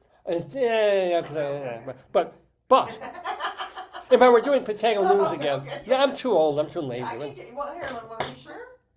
Oh, put on the potato costume immediately. Because I thought it would. I've got to do this right. Can you come over here, though? Yeah, I'm not going anywhere. I'm just going like 4 feet away from the camera, ladies and gentlemen, to put on my beloved potato costume. Here we I'll go. go get your hat, too. Oh, well, yeah. We're putting the potato costume on as we speak. Just put your hands in. As I speak. Here are my hands. Yes. Oh, you look great. Where's my other hand? Hold a little ketchup bottle there. Oh, yes, I need that. Because this is actually incredibly germane and relevant. Okay. And my name isn't even Germaine. You okay? No. My name isn't Germaine. So, ladies and gentlemen, this is the image that YouTube will capture as the thing for this show. This is the thing you wore for your famous shot for the... For the Greeley Tribune, I know. Yes. So, yes. Love French fries and ketchup, this woman writes. Are you or okay? No, I'm fine. I'm great. I'll take off in a moment. But a study published last Thursday in the journal Cell suggests that potatoes and tomatoes go way back. Scientists already knew that potatoes were closely related to a group of native Chilean plants. But the tater relatives didn't actually produce tubers, which is kind of what makes a potato a potato. According to a new analysis, modern spuds exist because of an ancient hybridization event between the tuberous E. tuberosum and the tomato. So they diverged from a common ancestor about 14 million years ago. But then they interbred 5 million years ago after the split. So researchers say potatoes got their SP6A gene, which is what signals them to produce tubers, from their tomato roots. Whoa. Their root system comes from a different gene of their own. Both parents were crucial in producing, and I quote, the starchy lumps we know and love today. The starchy lumps we know and love today. I have a starchy lump that I want a doctor to look at, but we won't talk about that. Anywho, that was not potato news. That was still part of Greeley Times here on Dave's Gone By, but a very important potato and tomato related story. Let me get back to being me. Oh, wow. Good for you. Did you miss me, folks? Where did you go? I don't know. Okay. But I was thinking about, ketchup for some strange reason. Let's do one or two more Greeley Times. Then we'll bring Henry Naylor and Rabbi Sol into the Daverhood. Then Rabbi Sol will do Spock Messiah, Part 2. And we'll do some other stuff on the show as well. Let's see. A caller at an... Oh, there it is. At an auto parts store on 9th Street said people were using the store's parking lot as a bathroom. A lot of people peeing. Yeah. I don't know. I guess we just need more porta potties. Oh, look what you just got. Look at it. No! Yes! How? This is really messed up. My phone is listening to me. Where is it? Did you? No, I didn't. No, I didn't put in tomato. Look at this. Where is it? At Braulio Farms in. I can't remember if I. Braulio Farms. It was in Maryland. We're going. It's a tomato festival. Saturday, August 16th. It's the Maryland Tomato Festival. A saucy good time. In Randallstown, Maryland. We could ask our friends to go. Where is it, though? Randallstown. I don't know where that is in relation to us. But I don't think it would be that far. Maybe. Hun, do you understand what's happening to my telephone here? Yeah. Naked supermodel. Oh, Oh, it just flipped. International Cat Day. Oh, well. No. Phone, listen to me. Different kind of pussy. Naked, anyway. All right, we have one or two more calls from Greeley Times on this episode of The Dave's Gone By, Facebookio, Podcastio, Programmio of the Stream. Let's see. A caller. That's it. A caller on 23rd Avenue. Uh-huh. Yeah. I'm using the skee ball phone, of course. Caller on 23rd Avenue was worried about a kitten because the kitten had not been eating and had been acting really clingy. So basically, it was turning into a lesbian sophomore at Wellesley. But you know... Where's Gettysburg Bluegrass Festival? Oh, that's Pennsylvania. That might not be too far away. I mean, we can look at grass here. I'm not sure what would be so interesting about seeing weird colored grass. But okay, one more. Oh, honey. Oh. Honey, this is an alert. Wait, oh, okay. What is this? Bag album covers. Is that a puppet or Smurf? What is it, a Smurf? First of all, I don't know the right or the left. I think it's a Smurf. Was wird mir kundnet? Now, I guess Vader Abraham. Father Abraham. Yes, Vader, father. Now, I don't know if he's supposed to be Amish or if he's supposed to be Jewish. I don't speak German, of course. Deutsche Original Outnahme, Volume. Was wird sein, fragt der Schlumpf? I'm not man. So het gesehen from. And this is, by the way, if you look at the label on this album, Phillips. This is like a major label German recording of Father Abraham, probably a children's religious record of some sort. Let's see if I can find. Well, no, I can play it for like 10 seconds. No, you can't do it. Comments. Let's see. Oh, it's the Father Abraham Smurf song. Oh, this is. They call it Papa. They're calling him Papa Smurf. I don't think it's Papa Smurf. I don't even. It's a single. It was on Decca Records from the Father Abraham and Smurfland album. I obviously can't play this. Oh, Father. Wait. Oh, there he said I never watched the Smurf, but he was. The first successful Smurf record was the Smurf song, originally titled Het Smurfenlied in Dutch, by Dutch singer, writer, and producer Per Kartner, a.k.a. Father Abraham.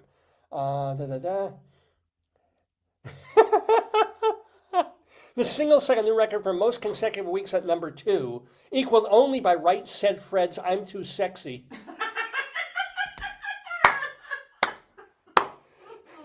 Is this a wonderful world or not? Or what? Anywho, I obviously I can't play the music. I even got a warning thing last week when we did our Tom Lehrer tribute. Oh, because it was too old? That would be blocked in several countries, the audio, because I was playing a bunch of songs by Tom Lehrer when we did our Dave Says Bye segment, bidding him farewell and playing some of his music. And I said, no, you morons. You do not have to block. There's no copyright problems. Yeah. Tom Lehrer, 5 years ago, and before he died. He released it with copyright. Right. He said, I open all my writing, all my music to everyone in any way that they want to use it. And so, forget the copyright thing of. Probably most people wouldn't think that because it's too soon. Yeah. Or exactly, because he just died in 50 years. Yeah. So I was like, and I think they quickly looked and said, oh, he's right. Of all the music that he can't play, you can play Tom Lehrer songs anywhere you want. People who are finding that there's music, it's an AI algorithm, and then they kick it to a human to instead. Yeah, because if you're playing something that was on an album released by, I forget what record label, Reprise recent, probably. Within that, the firewall, or the paywall. So anyway, where was I? Oh, so we talked about, an alert. We have an alert, but a very quiet alert. Hold on, this is a... Wait. I gotta get something. What's quiet? I don't know what's quiet. Let's take that offline. because this is a disappointment alert. Oh, This is a moment that we all take to be disappointed. A caller yeah. on 20th Street said a woman was sitting topless by the baseball fields. When women responded, when police responded, the woman was fully clothed. So why would they say that? I know. It's just I'm assuming the police were quite disappointed. Why would they say that? I don't know. Maybe in the time it took she to put call her the shirt police, on. Oh, that's true. or maybe it just wasn't, or the person had an optical illusion and thought from far away, and that whatever reason. But kind of a sort of a missed opportunity there.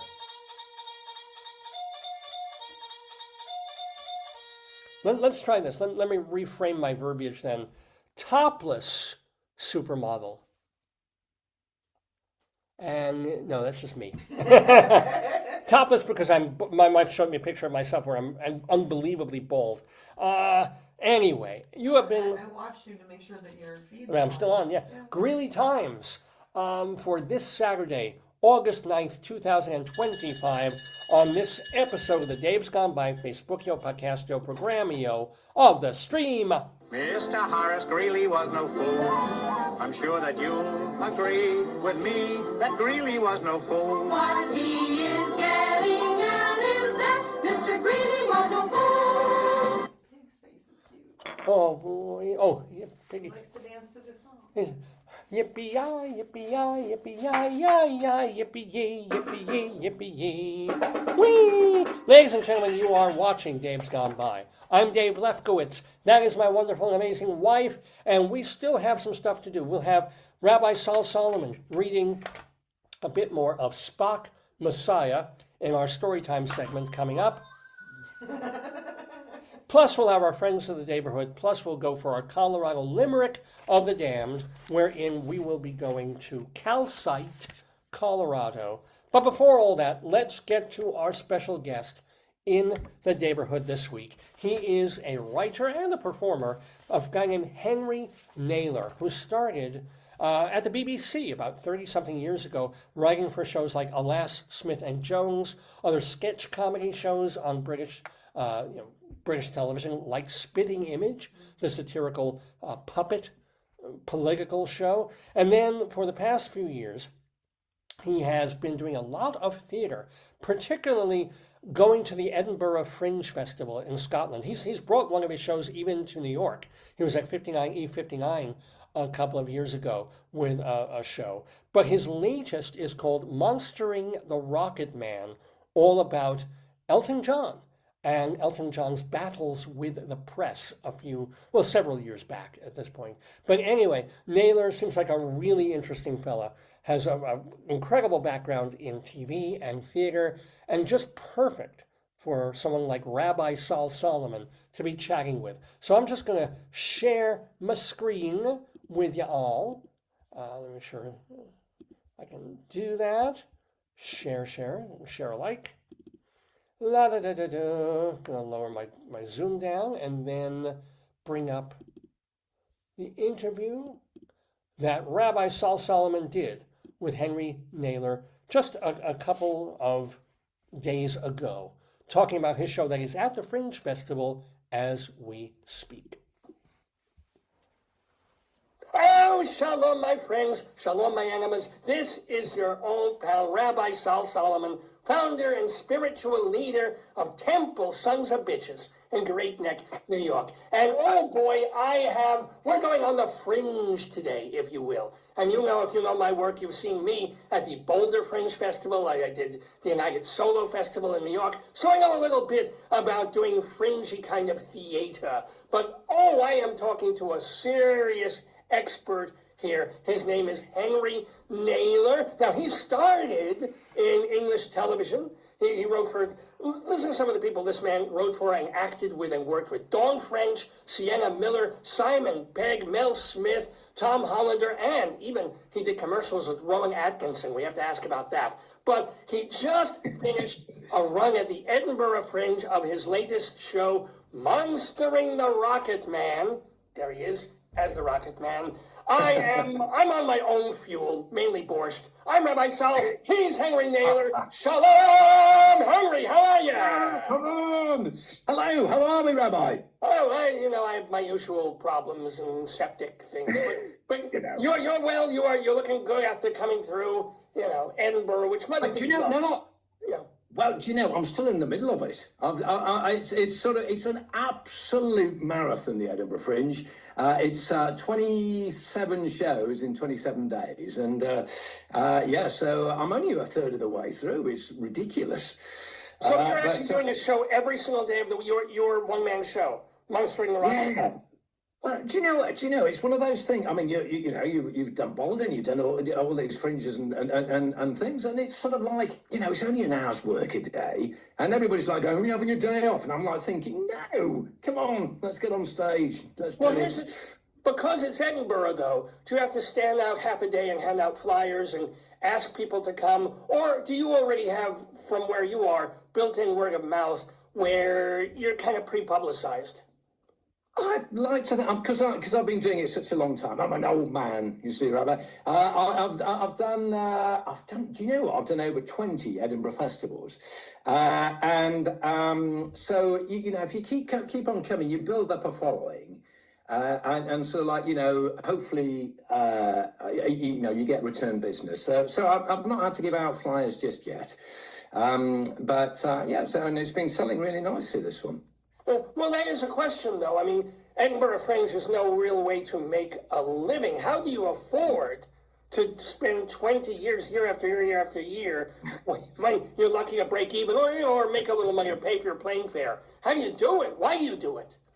Well, it's one of those things where you go, it's a bit like a trade fair, is Edinburgh. I mean, there's an absurd number of shows here. There's 3,890 shows or something.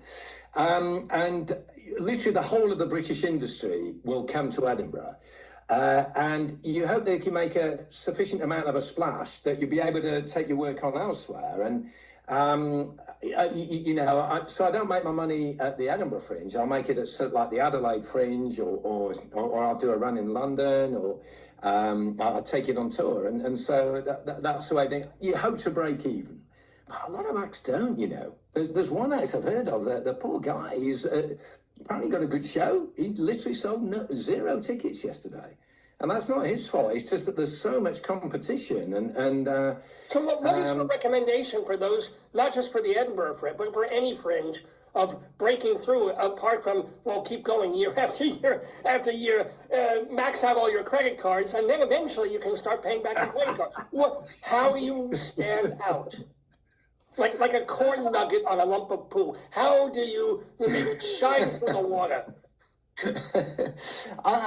I tend to write shows which are issue based. But I mean, when I started out, I was a stand-up comic, and I did that for 15 years. In fact, I've done more than 20. I've done 25.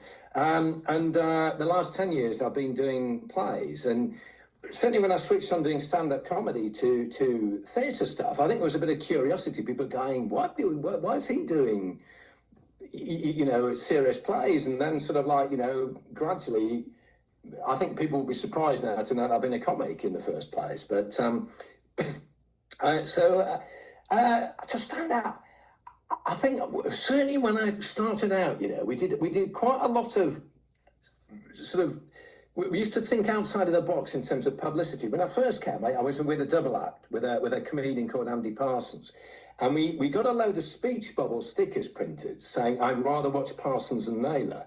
And we put them on everybody's posters, which...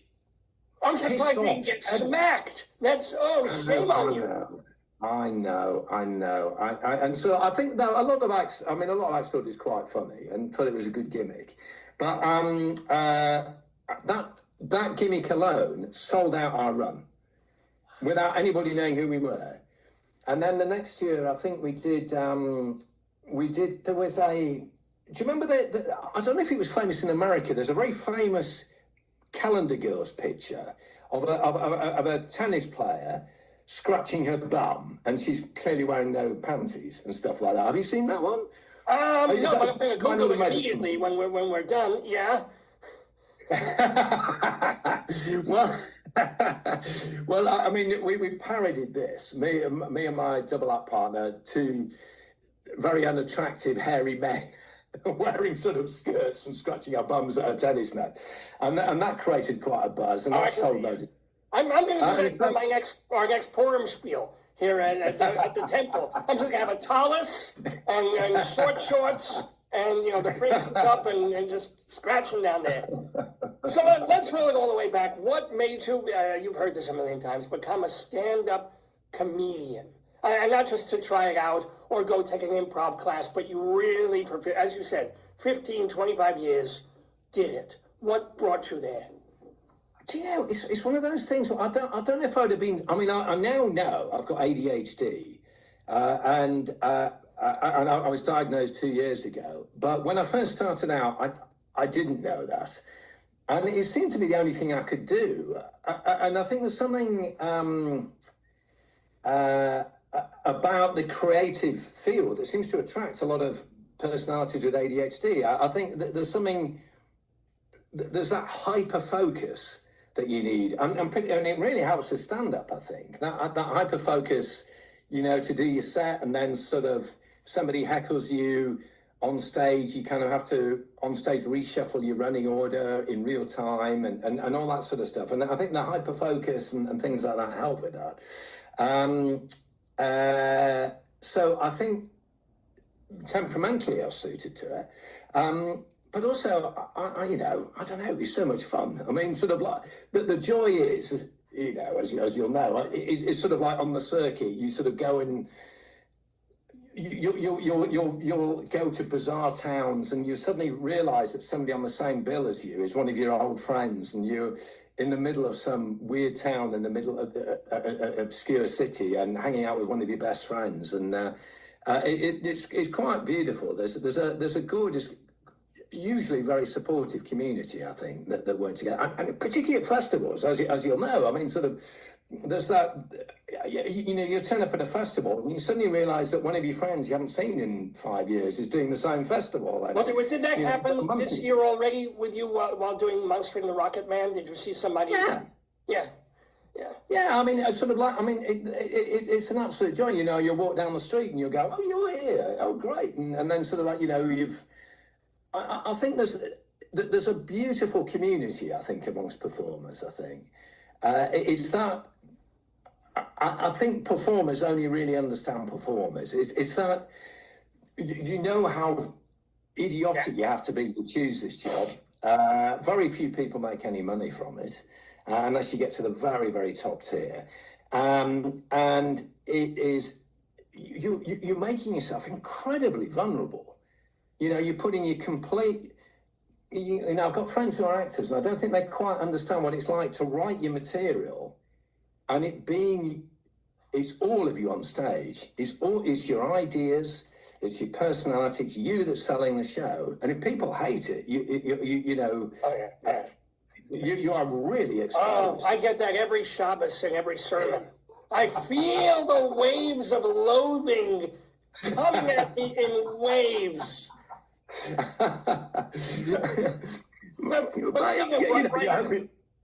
Writing comedic material, you very luckily got into television. And I'm talking, you wrote for Splitting Image, for gosh sake. Yes. It's a very, very popular show on, yes. Was it the Beeb? Was it BBC 1, 2, 3, or 4, or 8? I don't know those things. Do you know, back when I started doing it, Britain only had 4 TV channels. Yeah. Which was an extraordinary, so this was like in the early 90s. This was before satellite and cable TV hit the UK. I know it's been in the States a lot longer. But there was a real community based around TV. So if you were in the popular show of the day, everybody would watch it. At school, everybody would bond over TV. You say, did you watch such and such a show? You could guarantee that 60% of your class at school would have seen it. And when I used to do Spitting Image, I think 1 in 5 people in Britain used to watch it. So that's an incredible, can you imagine that these days? There's no artistic medium that is that pervasive, you know. So it was an amazingly influential show. And it was about, I mean, for those of you who don't know what Spitting Image was like, it was like a puppet show where we'd make puppets of famous celebrities. International symbol for puppet. I'm just doing that here. Or in Hebrew, the other side. Yeah. Okay. Yeah. So yes, a nude version, you know, porno version of a puppet. All right. Anyway, yeah. And so we make the puppets would be like caricatures of famous celebrities, and we get impressionists to do the voices, and it would be you'd write about the week's news. And so it was a wonderful, you know, for somebody starting out doing TV comedy, it was a wonderful learning thing, because you could write a sketch that would on a Tuesday, and it would be on air on Sunday. And if it didn't work, you could say to yourself, oh, I should have done this and I should have done that. And a lot of the other TV shows I've written for, you write a sketch in February, you see it on TV in November, and you kind of go, what was I trying to do? I don't understand. And you've forgotten. So it was a brilliant. Well, it's influenced even now the whole South Park thing. Like 2 weeks ago, South Park literally threw together a show in about 3 days. They wrote it, filmed it, spent bazillions of dollars just in order to make the political point they wanted to make. You guys had that luxury like every week. I mean, you were doing puppets, which is a little cheaper than hiring Korean animator a little bit. But so, do you remember first of all, how did you get the Splitting Image gig? Did someone see you doing stand-up, or they hire you out of college, or what? Well, I mean, what happened was my double act partner and myself, he's a guy called Andy Parsons. We were in a university student review called the Cambridge Footlights. Oh. And it's kind of quite in the UK, it's quite a well-known group. It's sort of people like Stephen Fry and Hugh Laurie and Emma Thompson and people like that all started in it. And so it had quite a big reputation. I suppose the American equivalent would be like Second City, wouldn't it? Where there was a period of time where if you're involved in Second City, you'd be on TV without having to do too much work. For people watching, like Upright Citizens Brigade, it sort of became the next level of that, of people being plucked from essentially obscurity, showing they had some talent, and then boom, they're on TV and they become Tina Fey. So you had that kind of thing, yeah. Footlights also brought us Pythons. I think Graham Chapman, right? Exactly. Cleese, so John Cleese was there, yeah. Yeah. So you came out of Footlights, got the gig. Yeah. Do you remember the first sketch you wrote for Splitting Image? Do you know what? I genuinely can't. It's so long ago. But I do remember I wrote the first ever sketch, first ever comedy sketch on British TV about Tony Blair, which is extraordinary because, like, you know, now everybody in Britain has a strong opinion of Tony Blair. They know who he is and things. When Tony Blair was chosen as the leader of the Labour Party, nobody knew who he was. And sort of like all the writers were like going, well, who is this guy? You know, and we were sort of racking our brains as to what to do. And he was a young, quite good-looking, charismatic guy.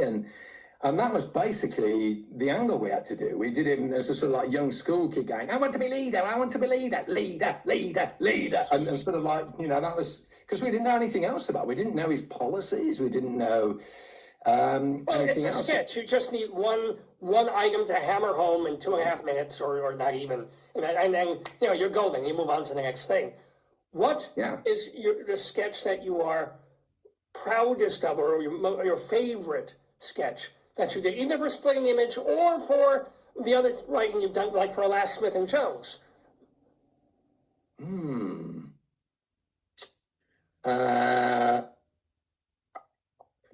I don't know. It's kind of weird. There's various ones, and there's certainly the one I'm proudest of is. It's funny, but I don't know why. Do you know? Do you know what I mean? There's something. I hear that from my proctologist, and it doesn't make me laugh when he says it. Frightens the hell out of me. So why explain which is the worst possible thing you can do to a joke, but Yeah, go. it kills it dead. Well, I did a sketch at university. There was a guy at it was based on a friend of mine at school who was he was just this weird guy, and he used to talk like this, and it was like that. And he told this joke at school, which just wasn't funny. It was like saying, "Oh, I saw a man called Charlie, and he was walking down the road, and unfortunately, I didn't see a steamroller, and it ran him over." Okay. All right. No, exactly. Yeah. So I kind of almost had a bet with myself to try and make it funny. And so at this university review, I went on stage and I made it completely incomprehensible. So I gone,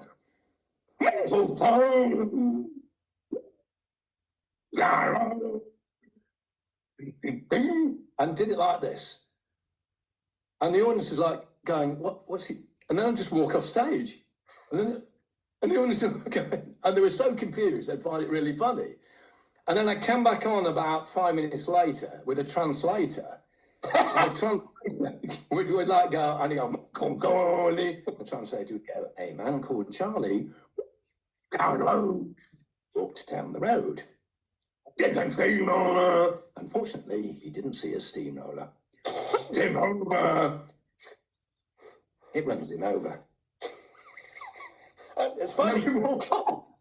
And sort of like, and again, the audience would laugh because they were confused. They thought they were going to get an explanation. And sort of like, and so, but it's very Andy Kaufman at that point. That's it's Kipper Kids. It's Andy Kaufman. It's all almost postmodern comedy there. That's great. I love that. But and I think once you learn the rules of comedy, it becomes increasingly hard to write stuff like that. Because you start sort of, the very earliest stuff I did was some of the worst stuff and some of the best stuff I've ever written. Because you're writing stuff which is genuinely unique, because you don't, if you try not to copy somebody out, if you're thinking, I'm writing this because I find it funny or weird or something like that. And then when you start learning the rules, you become far more consistent and sort of like, I mean, anybody who's done stand-up will tell you that, I don't know, a large percentage of the jokes you write just don't land with an audience. To stand up in front of a stage, I mean, I used to find my hit rate with jokes would be about 1 in 5 would consistently make an audience laugh. And you just weed out jokes until, if you write 5 hours of material, you get a good hour of material at the end of it. But it's just finding open spots and places to go and try your material out and to build up that hour's worth of material. But my ex-wife, she was a stand-up. She was a really, really good stand-up. And her hit rate was about 1 in 3. And that made me go, do you know what? You were jealous and you divorced her. I can't be married to someone who has a 3 out of 5 percentage. No way. No, but I mean, she was, and it made me go, yeah, I don't have the natural flair and talent for stand-up that she did,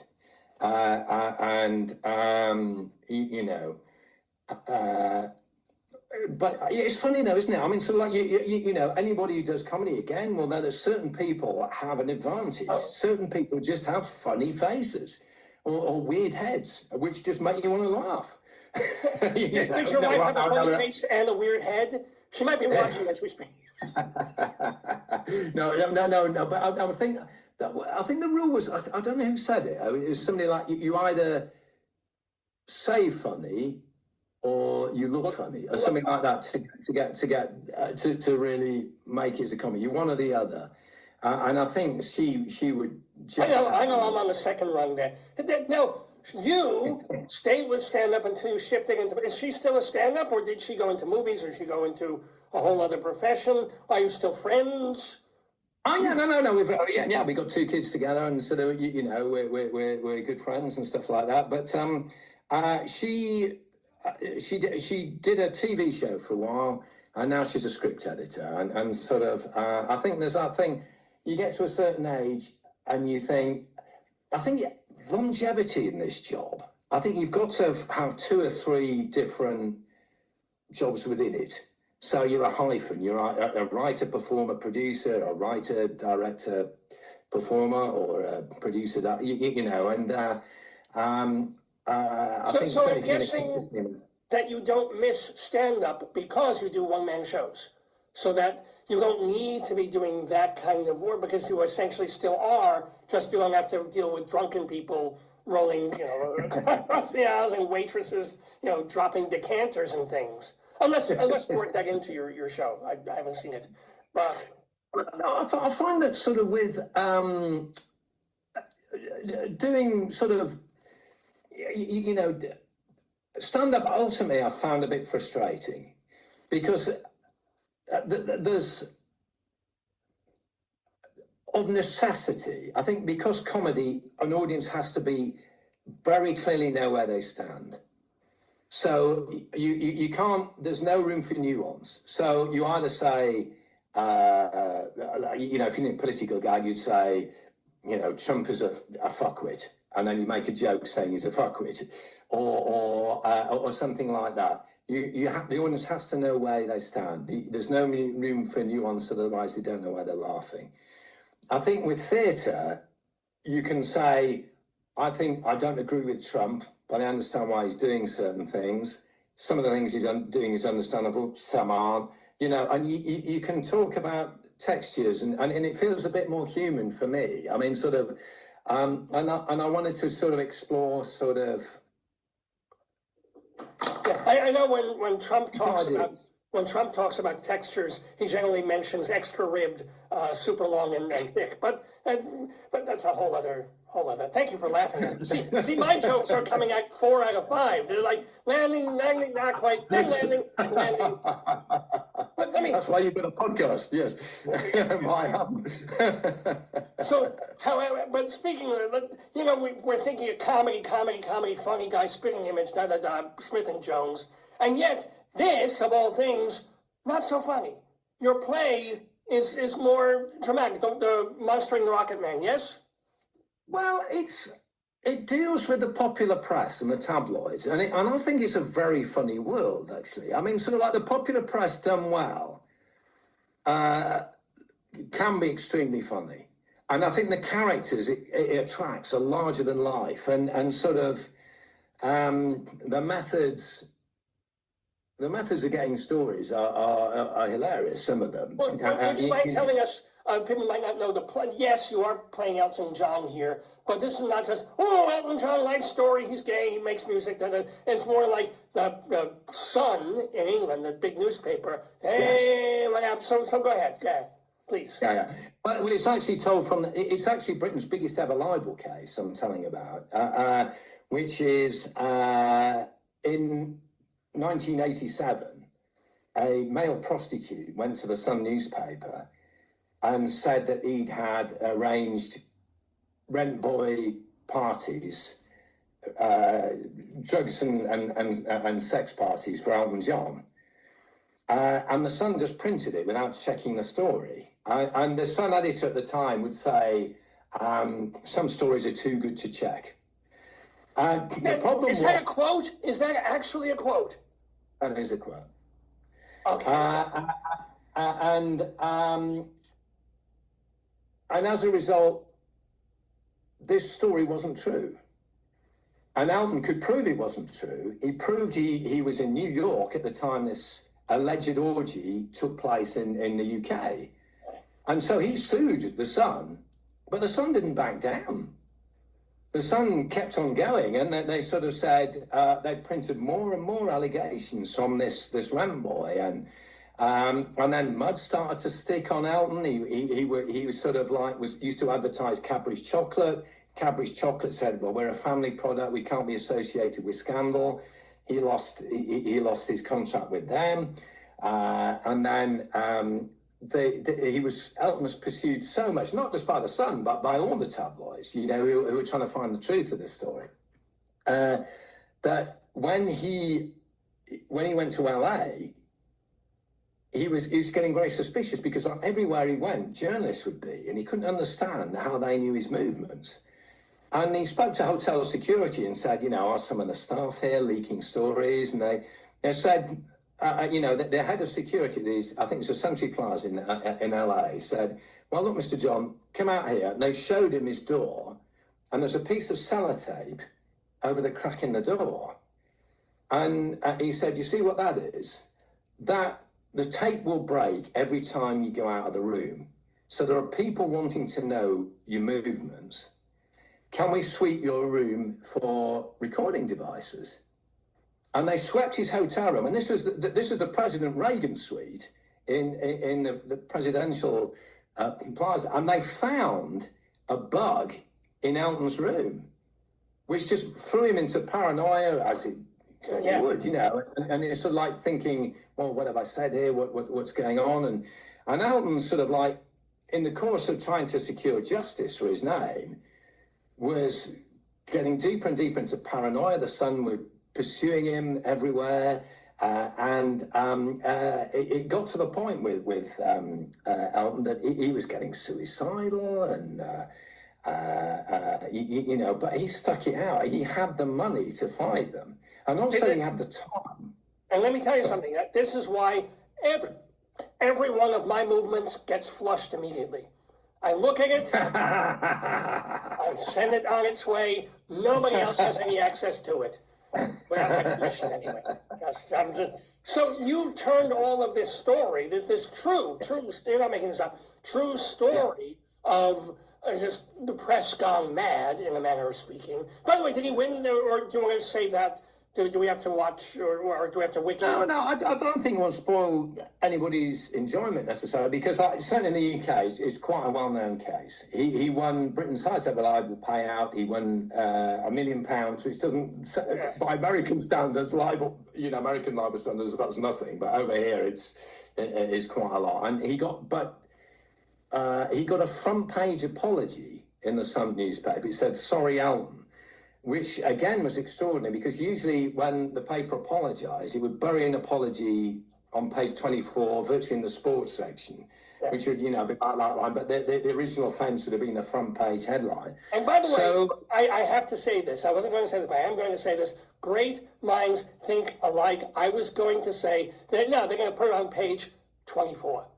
I don't know why. It's like we're one of those mentalist things. It's like you were thinking 24. I was thinking 24. And usually I think 18 because, speaking of, what are you? Are you Catholic, Christian, Protestant, nothing? What are you? I'm agnostic, really. I sort of, I don't know. Sorry. Does that don't be sorry. It's but agnostic versus atheistic. So you... I'm not atheistic. I don't think the human mind is capable of understanding everything that's going on beyond us. Most human minds are incapable of understanding anything. Come on, let's exactly. Yeah, oh my God, yeah. If you read what comes in my internet feed, exactly. That's between you and your cable provider. But let me ask you. I also want to, since we mentioned a few well-known people that you have worked with. So I did say, not to tell anything out of school or out of TV studios, but you did a bunch of commercials with Rowan Atkinson. Yes. Do you have any fun stories, memories of the man, serious stories?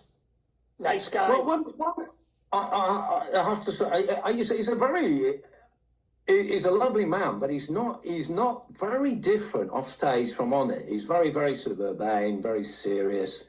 Real intellectual, and then he's just got this face, this incredible face that sort of, and he has a slight stutter in real life, which just disappears on screen.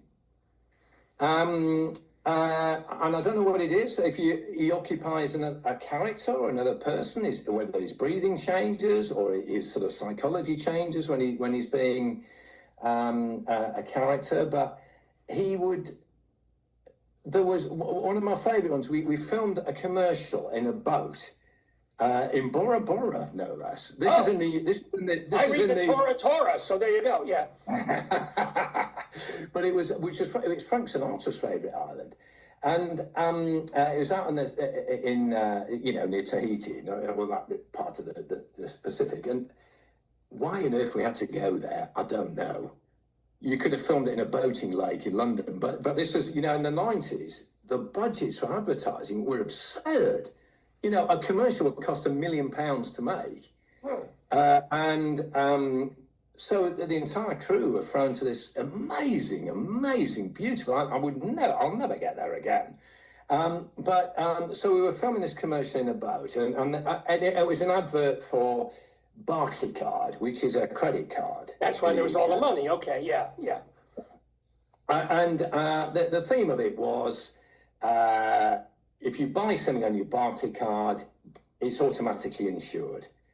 And so we were in this rubber dinghy set in the middle of the Pacific, and Rowan would say, I'd say, you've got a nice pair of binoculars there. So then he'd go, they're Austrian, and all that sort of stuff. I said, do you buy those in your Barclaycard, sir? And he'd go, yes, boff. And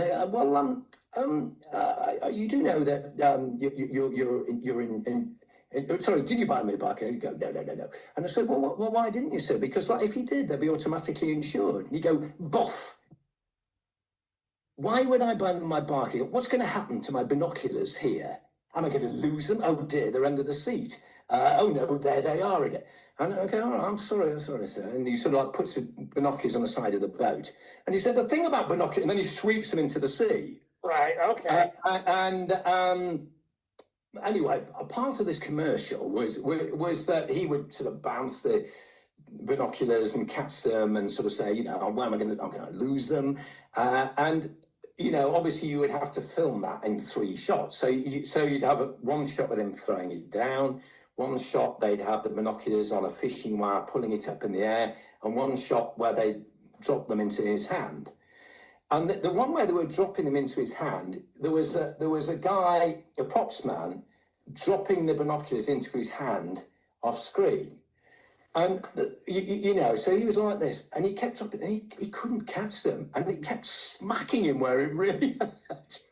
And we did 12 takes of Rowan basically being hit in the nuts with a pair of binoculars. And you think he pulls funny faces on screen, faces he pulls that, By the last take of the commercial, it's like, yes, he's not going to lose his binoculars. Oh, that's right. Oh, that's marvelous. Tell me a story maybe about Dawn French. Did you write for French and Saunders or for Vicar of Dibley or any of those or what? Or No, I performed with Dawn a couple of times. We did she did a show called Murder Most Horrid. And I just occasionally turned up and did cameos, and I was murdered in a couple. But there was one where she was being I had to take my trousers off for her. Not right this evening. You did have to. Not right now. Yeah. Okay. Yeah. Well, as part of the show. So it was sort of set in Victorian England, and the sketch was, I was, dressed as sort of like a vaguely insane patient, and she basically lifted up my cassock and was basically looking at my marital equipment, and she'd sort of examine it and go, I don't see what's wrong with it. And my character would say, I can't stop showing it to people. And that was basically. So I had to stand in front of the door without my trousers on while she examined my bits. There you go. Well, that's No, she's lovely. I've been trying to get a scene like that with Gal Gadot, but they won't take my phone calls. Let me ask you also then pulling from your memory of all the people that you were working with particularly in your TV days, but also maybe theater days, any stories about people that we will all recognize and go, oh my God, that's a funny story about so-and-so. Do you know what? I worked with Prince Edward when I was at university, and he was at university at the same time as me. And we used to do sort of, we're in a society called Cules, which would perform at old people's homes. And they would do lots of, Chattanooga Choo Choo type songs. And I was like the comedian who got wheeled out. And Prince Edward had this joke, which was the greatest years of my life were spent in the arms of an elder woman, and my mother. Okay, and so like all the old ladies are going, very, very, very funny. But I was waiting in the wings to do my thing, and he said this. He was a bit nervous. He got his lines wrong, and he said, "The greatest years of my life were spent in an elder woman, my mother." I was just going, oh my God, there's all these old ladies having heart attacks in the audience going, about the Queen, and oh my God. They turn them all into Oedipus Rex, I'll tell you that. Oh my goodness. Wow. Yeah. Look, so let me ask you, you are concentrating for the past bunch of years on theater. By the way, we're talking with Henry Naylor. I should have mentioned your name a few times between when we started and now, but Henry Naylor did a lot of TV. And has TV is it like in the US where you reach like 40 or 45 and you don't want to, even in the writer's room, for getting on the camera, have you experienced that? Yes, I do think, I think there's generally a bit of ageism, really. I think, not just in comedy, just generally in TV. And I think it's short-sighted, actually, because I think there's a lot of TV people are chasing the kids, and the thing is, the kids aren't interested. The kids are all about YouTube or they're going out and having a good time and sort of the actual real ratings to be found in the UK on terrestrial TV. I'm not talking about sort of Netflix and things like that, but on terrestrial TV are people that are staying at home. So it's sort of people have got, couples who've got kids or it's the elderly or it's people, the young kids haven't got time for TV. And so by chasing the younger demographic, they think that they're sort of like they're going, oh, well, the TV audience is aging, but the TV audience will always age. Those kids will have, the kids of today, they'll be having their own children, they'll be old, they won't be going out as much as they used to, they'll be watching terrestrial TV. So instead of chasing the kids, I think they should be appealing to people who are a bit older. And with the best will in the world, I think being somebody who's a bit older, I know what people of my age want to watch. Nudity, copious female nudity, and then a joke here and there. This is very good. Now, one other question, one last thing I do want to get to before we let you go, and this was a bit of a surprise from your bio because we think of you, an English writer coming in. What the hell were you doing in Afghanistan? And not even recently, let alone, but 2002, and your experience. You've done a one-man show, but tell us what the hell? Well, I was writing a play, and I was writing a play about sort of like the way the media covers the news, and I wrote a piece set in Afghanistan about how the press pack operates in a war zone. And one of my really good friends from university became a cameraman for the BBC, and he worked in Afghanistan. And I kind of thought, look, I want to make sure, I can't be sort of here making jokes about the press if I don't check my facts properly.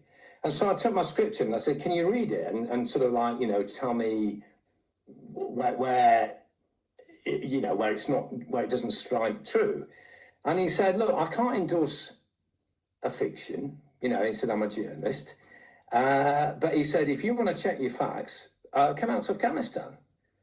And I started saying, well, I can't go to Afghanistan, And he sort of said, no, you can't. I'll introduce you to the BBC fixers. I'll show you around. And well, okay. And one of my best friends was a Scottish feature photographer of the year. He was an outstanding photographer. He won it 2 years running. And I was a bit like, do I want to go there on my own? And so I sort of said to him, do you want to come with me? And it's like, fucking hey. He's like a real, he's a Glaswegian. He just loved the those journos. Yeah. And so we ended up going out to Afghanistan. We were only there for about 8 days, but it literally changed my life because at one point we literally got sort of abducted by the Mujahideen. We strayed into the wrong area, and I genuinely thought we were going to get shot. It was an extraordinary thing. And then another time we wandered into a minefield. Without even knowing, and then well, that's kind of the point of minefields, I guess, is if your enemy's wandering around, no, go play, Junior, go. But it's sort of like, and that's one of the main reasons why I started writing plays, because I kind of thought, you know what, for me, I couldn't be flippant about the news in the same way. When because we went to a factory where people were getting prosthetic limbs fitted, and there was kids there, and there was sorry, I'm going to get emotional, but there was a kid who'd found a unexploded missile and brought it into show and tell at his school. I'm sorry, I know it's emotional for you. No. I know, but I mean, sort of, it went off, and Yeah, I'm sorry for laughing, but come on. No. I don't know. I mean, you're dealing with it as an abstract there. Yeah, exactly. Well, no, you weren't there when it happened. I saw the reality of that. Well, you saw the post. Yeah. But, and so it's a different thing, Was it American, though, or was it Afghani? I mean, whose fault was it? I think it was a cluster bomb droplet. A what? A cluster bomb? Cluster bomb droplet is what it was told to for me. Whether it was, it wasn't, I don't know. But I mean, sort of like there's a 10-year-old kid learning to walk again. He didn't have any legs, and so I've written quite a lot about what's going on in the Middle East as a result. Well, we screwed the pooch on Afghanistan. It's just gone back to what it was before we even got there. Oh God, and the weird thing is, I mean, sort of like when our fixer, so the guy, our kind of translator who got us places and showed us things. His wife was a lawyer, very smart woman. When the Taliban comes back in power, she got to put on the burqa, not allowed out of the house. If she was allowed out of that house, she had to be chaperoned. If she showed her ankle, she'd get beaten. And I think one of the saddest things at the moment is there's been a whole generation who've grown up knowing what it's like to be free, and that's been taken away from them. And if you've gone through a schooling process, and then suddenly that's all taken from you, and you have to start wearing the burqa, and you're not allowed to work, and your rights have gone. That must. So, all right, but what is the solution if not war? Should we have just nuked Trashcanistan and then invited them? No, seriously, because we went in there more like with presumably somewhat good, revenge intentions. It didn't work, but schooling them for 20 years didn't work either. Teaching all the kids and saying how good America is and how good freedom and capitalism might be in this and that, and then, God in the flesh. So that didn't work either. What the hell do you do? No, and I think it's a very complicated issue because, a lot of people, it's the graveyard of empires, is Afghanistan. The British Empire, they were defeated in Afghanistan. The Russians were defeated in Afghanistan. America, certainly, they didn't win in Afghanistan. I'm waiting for Liechtenstein to try, just to make an effort. I think they got a shot. Yeah, and sort of, I don't know. It's just one of those things where the Afghans will decide how they're run. You know what I mean? I think sort of, and it's so extraordinary. I mean, one of the things about doing a show about it was I would meet a lot of people who had experienced Afghanistan in the 60s, and it was on the hippie trail, and people used to go there and smoke pot and weed. Women used to dress in miniskirts, and then fundamentalists got into power, and it sort of, with Afghanistan, it seems to change. There are so many really entrenched viewpoints. A different form of government seems to take over every 10 years. So I do feel hopeful for it. I think at some point the Taliban will fall, but then, you know, the next regime will fall, and the next regime. It's like every decade, a different form of government seems to take power. Fun. Well, the good things about turnover is that you as an artist, you finish something and then you move on to something else. So our last question for Henry Naylor, whom you can, by the way, how long is your show running at Edinburgh until what?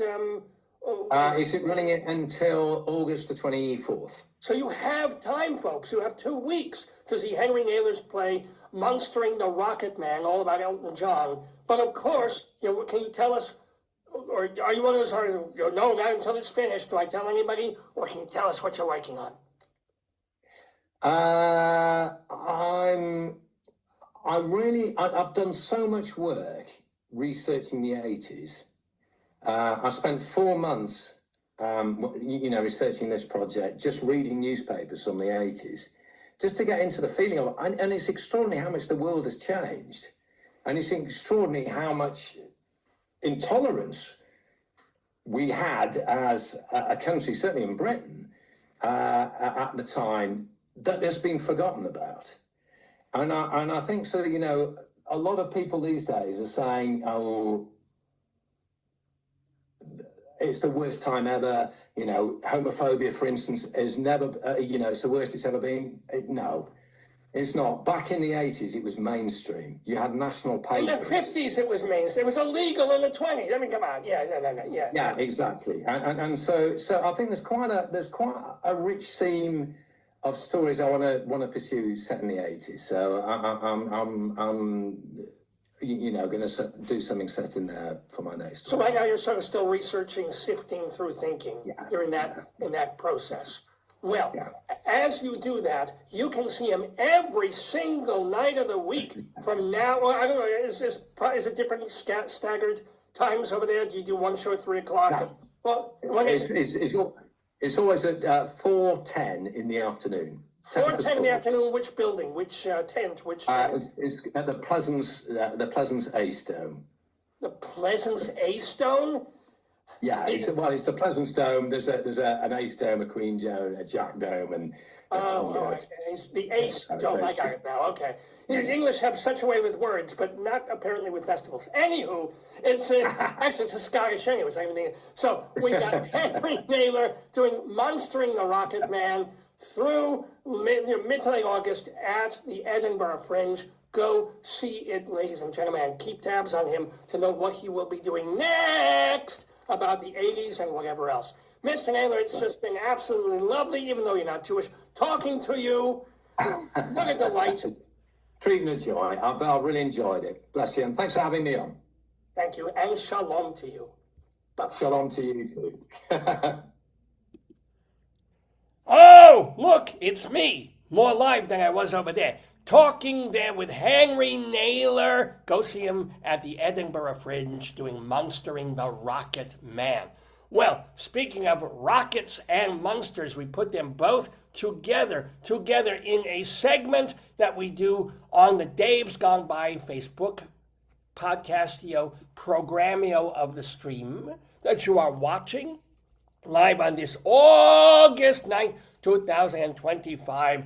There's a segment that Dave likes to do called Storytime, in which he or I sometimes read from somebody else's work. It means we don't have to do any work of our own because we just make fun of theirs. So, yes, last week I was here. What am I doing with this? I'm showing my nipple here. Here, this is good. So, read from this masterpiece of American literature, my friends, Spock, Messiah! But it's not about Mashiach, don't worry. I saw the title, I said, I have to read this, and so far nothing to do with the Lubavitcher Rebbe or anything like that. However, it does have to do with Star Trek, a Star Trek novel, and don't forget that count them, two of Star Trek's people. You got Kirk and Spock, both Jewish in real life. So I said, Dave, please let me do the reading from this. So last week I read from a bit of chapter 1 of Spock Messiah for our Storytime segment.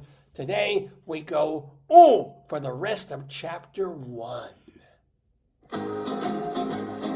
Tell me a story, tell me a story, tell me a story. Remember what you said. You promised me, you said you would. You gotta give in, so I'll be good. Tell me a story, then I'll go to bed. So, here we go with more of Spock Messiah. Let me just recap a little bit of what we read last week in case you missed it or you forgot it. So, yes, you are on the Starship Enterprise. And Captain Kirk is the captain there, and everything is, as it would in a novel, everything is fine. Everything's great, all the meters are running correctly, everybody's bantering and mellow and saying, hey, what are you going to do when you're off shift? Oh, I'm going to have a big steak, and I'm going to do this, and it's smelling, joking around all of the boys, and then there's Uhuru there too. Everything is fine and dandy until one of the people of the crew says, we're having some issues with the DOP. There's a problem. Don't you hate when you have a problem with the DOP? And the DOP is showing some kind of weird reading. And I don't know if Sulu is there yet, because he's more of a bottom than a DOP. but so this is the thing. So in the background now, they're a little, keep checking on this. Keep your eye on it, but we're not worried so far. It was going to be a long evening. Kirk, stepped into a shower cabinet set in one bulkhead and set it for frigid needle spray. He gasped as the high-pressure jets buffeted his taut, muscular body, massaging and cleansing at the same time. What the hell book is this? All right, massaging and cleansing at the same time. The water cut off abruptly and was replaced by a blast of hot air which dried him in seconds. Must have been a Togo thing. He stepped out of the cabinet and pulled on a fresh uniform. Good timing, Bones, he said as his cabin door hissed open, and McCoy stepped in. The doctor carried a peculiarly shaped flask of an amber-colored drink, Canopian brandy, Kirk's favorite. This is, I don't know. The homoeroticism is building. He set the curved flask down on Kirk's desk, took 2 snifter glasses from the wainscot cabinet, which ran along the inner bulkhead, and filled each glass halfway. He handed one to Kirk. There we go. That's it. Here you go, Kirk. There you go. That wasn't really worth doing, but okay. Handed one to Kirk, and the two stood silently for a moment, sipping the potent brandy slowly and appreciatively. McCoy's seamed leathery face peered at Kirk over the rim of the glass he held, his dark blue eyes fixed on his captain, waiting for him to speak. Ah, lovely, much better than that green saurian stuff you like, eh, Bones? Kirk said. He held out his glass. A bissel more. I'm an equal opportunity drinker, Jim, McCoy remarked. Here you are. The doctor refilled Kirk's glass, then his own. The two men sat and began to discuss the malfunctioning of the telescan implants. McCoy frowned as Kirk described the reasons for the early return of 2 of the survey team members. McCoy let out a sudden startled whistle, probably a little more harsh and quick than that, when Kirk relayed Dawson's report on Ensign George's problem. Sarah did that? He said incredulously. Jim, she couldn't have. She's the starchiest female I've run into in years. I gave her a friendly pat one day, and she almost took my head off. It's a shame that such a lovely woman should have such anachronistic beliefs about the human body. McCoy shook his head, then asked Kirk, have you had much of a chance to talk with her? Kirk shook his head. She's on special assignment from the Cultural Survey to evaluate the effectiveness of the cephalic implants as a survey tool, McCoy began. He begins with a lot. It's more than a beginning. He's already into the middle. One of her jobs has been selecting likely native matches for survey team linkages. Looks as if she didn't do such a good job on her own. Come to think of it, she was giving Spock the eye when they were getting ready to beam down the day before yesterday. I know, groaned Kirk. Not another one. Why does nearly every woman assigned to the Enterprise set her cap for that walking computer? Doesn't she understand Vulcans? I imagine so. She must be aware that Vulcans only have the mating urge, the bonfire, every 7 years, McCoy shrugged. Well, be that as it may, we're going to have to tune Sarah's implant to a new DOP. There's nothing even to make fun of here. I'm getting there. I will. She doesn't seem to be able to handle the one she's linked to now, with all the profiles she had to choose from. I'm surprised she didn't pick one whose personality was more like her own. Well, how many Corrosian profiles do we have? Over 200. Sarah did the collecting herself. We picked up enough information by tight beam scan to be able to outfit her in native dress. She was transported down just outside the city gates at night with a personality scanner hidden in a pouch. When the gates opened in the morning, she pretended to be a mute. I wish this guy would pretend to be a mute. Through sign language, she found an inn at the center of town, rented the rooms. This is my reenactment of this. We're using as a transporter terminal, locked the door, set up the scanner, and began recording natives. McCoy paused for a moment, sipped from his glass. She beamed up with quite a collection, town people, hill people, even a couple of Beshwa. Beshwa? Oh, Corrosian gypsies.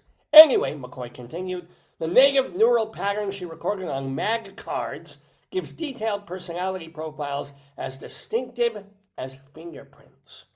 The next step, said McCoy, was to select the profile that would be most useful to a particular survey party member in his particular mission. Tune a telescan implant to it and insert it surgically behind the right ear. Once it was turned on, a telepathic link was established with the selective native that gives the investigator an immediate command of idiomatic Corrosian and the ability to react behaviorally in any situation exactly as his DOP would. Kurt gave out a wry grin, and that, as George and Peters found out, can create problems. But don't worry, Jim. We'll get the bugs worked out, and out of my gonorrhea as well. Even with minor problems we've encountered so far, the implant is the best survey device the Bureau has come up with yet. We picked up more information, so Dubchansky tells me, on how Corrosian society works in the last few days than we could have in a month using the old system. Of course, we're lucky that the natives are humanoid enough that, except for colored contact lenses that duplicate their unusual eye pigment, and it's interesting that we're talking about, the year 3000, and, they're drinking brandy and talking about contact lenses. You figure that they would have sort of a little bit more advanced eye things in the book here. But anyway, all right. Little is needed in the way of disguise. The links make it possible for our people to go almost any place with complete acceptance, within limits, McCoy added, waving his glass for emphasis. If you are linked to a street beggar, you're going to behave and talk like one. And that means you won't be able to pass yourself off as a Corrosian aristocrat. But as I've said, we've been rather successful in matching profile to mission. Though I should have checked on Ensign George more closely. I'll get her on the operating table tonight and tune her implant to one which isn't so friendly. I'll see if I can dig up a man-hater so she'll stop pestering Spock. I've got a better idea, Kirk said. Why don't we pull her off the survey detail and put her to work with you on the whole problem? By the way, I'd like to see the circuit diagrams for the implant. I think I'd better find out what makes that thing tick. I think Kirk would rather be dealing with very different kinds of implants. I think that's very clear. I programmed them into the computer already, so I can show you right now, McCoy said, sliding from his perch on the desk. He turned around and pulled a vision screen erect from the surface of the deck, probably not the only one, and pressed the intra-ship communicator button. Computer? Recording, replied the flat, feminine voice of the starship's main computer. Display circuitry of the telescan implant on the captain's visual monitor. Working, the computer replied, and a moment later a glowing hologram appeared on the vision screen. The diagram was color-coded. Kirk saw what appeared to be thousands of dots strung on layered spider webs. It was a Seurat painting. No, it was not. The 3-level display turned as McCoy made an adjustment. Here it is, the doctor said. The first section, once tuned to a profile of a native, establishes the telepathic link. The second section acts as a feedback shunt to keep the DOP from being aware that his brain has been tapped. McCoy traced a path with his finger. Next is an input filter stage, which passes behavioral information but cuts out thoughts of the moment. Having the constant mental chatter that goes on inside everyone's head coming across would be too distracting. I know, said Kirk. I haven't actually been doing the Kirk William Shatner accent and pronunciation and acting, and I apologize for that. I know, said Kirk, nodding sober agreement. That's one of the reasons Spock, like others with telepathic ability, rarely uses his talent. He finds mind-melding an extremely distasteful process. Ha! McCoy snorted. Ha! I'll do that one more time. Ha! The real reason is that he doesn't want his pristine computer banks contaminated with a lot of emotionally tainted and questionable data. I think you may be right, Kirk laughed. But, Bones, you know how infernally curious Spock is. I couldn't keep him from this survey with tractor beams. McCoy snorted again and turned back to the diagram. As I was saying, the implant is a honey of a job of psychoelectronic engineering, especially when you consider that all its circuitry is encapsulated in a half-centimeter sphere. Now, this is pretty good. I understand now that this book, Spock Messiah, was written in 1976. So the idea of all this circuitry going on in something the size of a dime is actually pretty cool. It's the one moment I will not make fun. This is where the problems must be, McCoy continued, stabbing a forefinger at the input filter stage. It looks as if this section isn't working as well as the lab test predicted. Too much of their DOPS personalities are leaking into Sarah's and Ensign Peters' brains. I think I have an idea. McCoy peered at the diagram with pursed lips. These are more pocketbook lips. If you do take Ensign George off the detail, she can help me to get to work on it at once. Micro-miniaturized circuitry is tricky to work on, but with a little technical assistance from the engineering department, we shouldn't really have too much trouble ironing out the problems. Good, Kirk said approvingly. He held out his empty glass for another refill, then thought better of it. Guess I better hold off, he murmured regretfully. We don't really need all these adverbs. This is kind of, book is okay so far. A lot of people say it's a terrible book, making fun of it, but, if we say, guess I better cut, we don't really need the regretfully. We kind of get that from the context. Okay, I'm sorry, just being a little English teacher kind of person here now. All right, they'll be beaming up the rest of the survey team soon, and I'll have to be at the debriefing. I'm curious as to what Spock has been up to for the last couple of days. Me too, McCoy agreed and looked into his glass.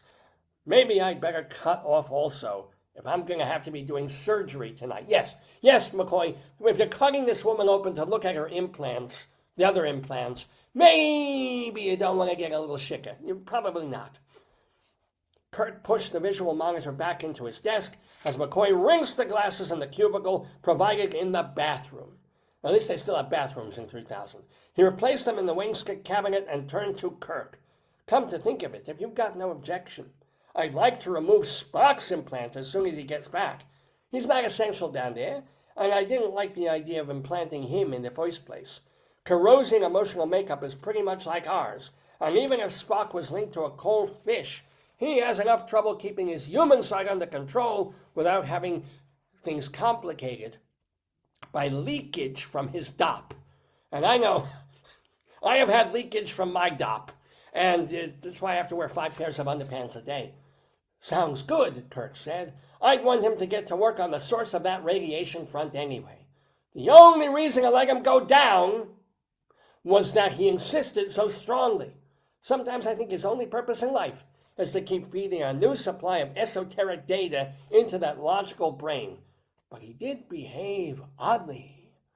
I've always thought Spock was odd, McCoy muttered.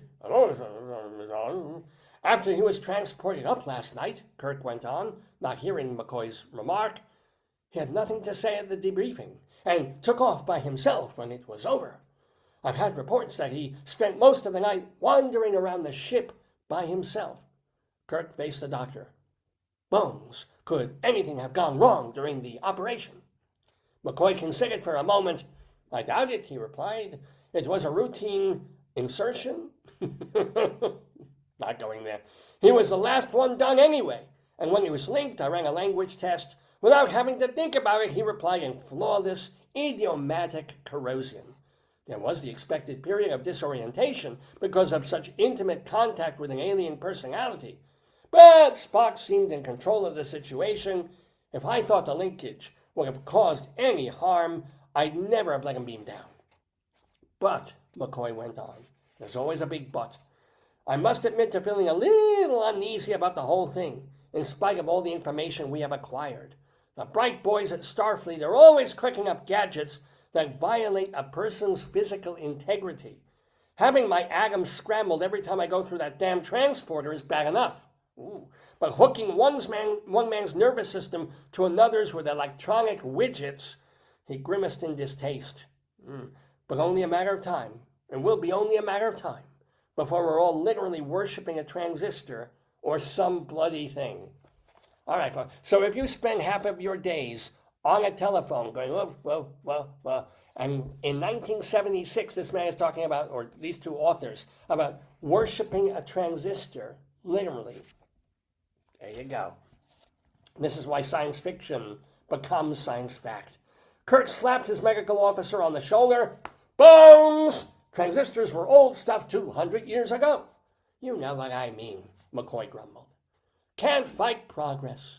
If a man hadn't kept trying to find ways to do things better, we'd never have climbed down from the trees. We'd still be in them, scratching for fleas and swinging from limb to limb.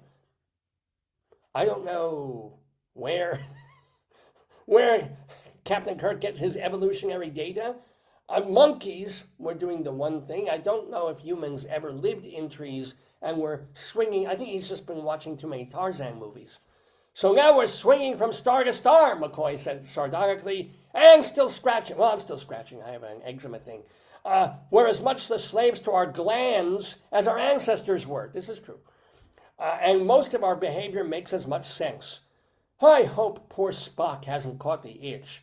In spite of his DOP's low EQ, I'm concerned about permanent effects on that finely tuned Vulcan brain of his.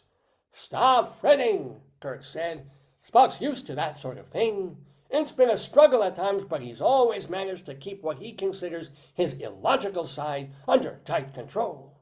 Being exposed to a little added irrationality may make him uncomfortable, but Spock's too smart to let it run riot. The captain grinned slyly at his medical officer. You are fond of our Vulcan iceberg, aren't you, Bones? McCoy stared at Kirk, harumphed crustily, because, you can't just harumph. In this book, everything needs the adverb. You have to harumph crustily, and got to his feet. I better get down to surgery and set up for the removal of Ensign George's implant, he said, unwilling to continue a conversation which might force him to reveal his true feelings for the half-alien first officer, and I do believe that involves some insertion. I'll try to be at the debriefing. Hey, Bones, Kirk called. Yes? You forgot your bottle. Tell you what, McCoy replied, keep it. Tomorrow night, put Spock on second watch, and we'll lock the door, cut off the communicator, and kill the rest of the bottle. Call it doctor's orders. Kirk grinned, and amazingly, he grinned without an adverb. He merely grinned. And McCoy stepped toward the cabin's door. He turned suddenly, raising a monitory finger, presumably this finger. But don't go nipping. That jug punched a nice hole in my budget. McCoy lowered his finger, grinning, and stepped into the corridor. As the door hissed shut, Kirk lay back down and picked up his Xenophon. Is that what he calls it? With luck, he could get in a couple of chapters before the survey party came aboard, and he just found his place when the communicator bleeped again. Kirk dropped the book on a bunk and went to his desk. Kirk here. What is it? He said, trying to keep annoyance out of his voice. Lieutenant Commander Hellman, sir, came a worried voice. There's something wrong with my mayonnaise. No, he said, we are in condition yellow, which is a bad condition for mayonnaise. Specify, Kirk snapped. The radiation front is building. The science computer has projected a geometrical progression on the intensity scale. There's a 0.72 probability that the front will pass intensity 20 in the next few days. Kirk swore silently to himself. And then that would mean putting up the deflector screens, which would make it impossible to operate the transporters. Do you have a duration estimate? Still too early for an accurate prediction, sir, Hellman went on. The computer says it could die down in a week or two or go on more than a month. Its configuration is unlike anything in the data banks. Kirk sighed. Very good, Commander. Thank you. I'll be right up. He glanced at his book, scooping both it and his dirty uniform up. He put the book away and tossed the uniform into the auto-wash chute. He strode to the door of his quarters, wondering when he could finish Xenophon. Then he exited and walked quickly down the corridor to the turbo lift. End of Chapter 1 of Spock Messiah, a Star Trek novel by Theodore R. Cogswell and Charles A. Spano, Jr., published by Bantam Books back in 1976. And by the way, in case you wonder if there were other books about Star Trek and the fleet and the crew and the Enterprise, there's Spock Must Die by James Blish, and by the way, that is all in capital letters there. And then Star Trek 1 by James Blish, Star Trek 2 by James Blish, Star Trek 3 by James Blish, Star Trek 4 by James Blish, Star Trek 5 by James Blish, Star Trek 6 by James Blish, Star Trek 7 by James Blish, Star Trek 8 by James Blish, Star Trek 9 by James Blish, Star Trek 10 by James Blish, Star Trek 11 by James Blish, Star Trek The New Voyages, edited by Sandra Marshak and Myrna Culbreth, and then, of course, Spock Messiah. And there it is. Not to mention there's a book about Star Trek called Star Trek Lives by Jacqueline Lichtenberg, Sandra Marshak, and Gene Winston. So, and yes, based on the television series, of course, created by Gene Roddenberry.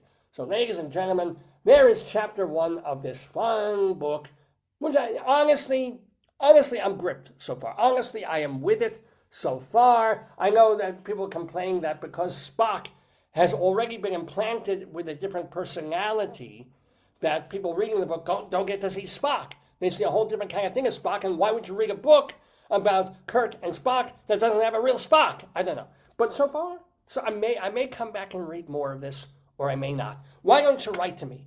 It's shalomdammit@aol.com. Shalomdammit@aol.com is my email moniker. So tell me, should I give it up? Should I read something else? Should Dave read something else? Or would you like to hear more of Spock Messiah as we progress with the program? Let me know. Shalomdammit@aol.com. Also, if you want to check my Twitter feed, it's at Rabbi Sol Solomon. That's me, Sol Solomon. Plus, of course, check my website, shalomdammit.com. This is where you can see my stage show, Shalom Dammit, An Evening with Me. This is where you can see my TV show, Shalom Dammit, Rabbi Sol Solomon's Peace, Love, and Acid Reflux Hour. Plus, you get to hear and see and read all of my rabbinical reflections, all my mini sermons about the world at large and at small. ShalomDammit.com. Well, this about does it for me on this episode of the Dave's Gone By program. I'm going to bring back David to finish up the show. He's got a limerick to do. He's got some other things to do. And then he will bid you a fair adieu on this weekend. So for this moment, I wish you a happy middle of August time. Enjoying the better weather that we're having, and parents, if your kids are in school already, congratulations. If you have to tolerate the little bastards another week, it's coming. School is coming. You'll have a break. You'll be all right. And here comes David.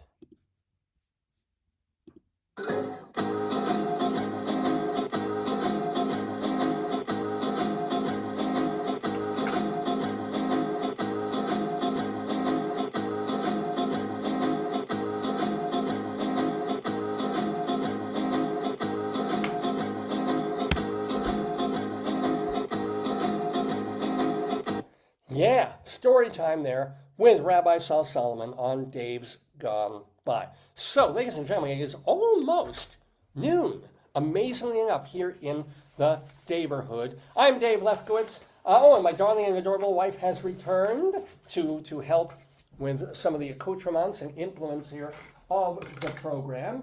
We still have our Colorado Limerick of the Damned coming up. A beautiful... Oh, the hook thing is still on there. Be careful. The pin thing is on there. I don't want to tear it off accidentally. Yeah, it's great.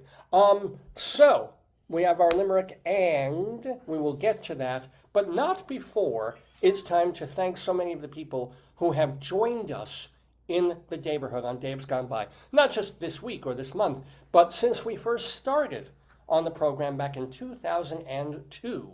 October 2002, actually. So, yeah, we are thrilled that so many people, famous, not so famous, not famous at all, have been guests on the show and had such wonderful conversations with either me or Rabbi Sol. So today, of course, we thank Henry Naylor for being with us in the Daverhood and reminding you that you have until August 24th to get yourself to the Edinburgh Fringe Festival out there in Scotland and go see his play, Monstering the Rocket Man, all about Elton John's serious troubles with the English press. So it's I forget the name of the theater that is. It's like Ace Building A or something like that. But once you get into Edinburgh, remember that it's 4:10 in the afternoon, Scotland time, every single day from now through the 24th. Go see it, Henry Naylor. And we thank him for being in the Daverhood. Now, let's talk about some other folks who have been on this program over the years. We call them, of course, alumni of the Daverhood.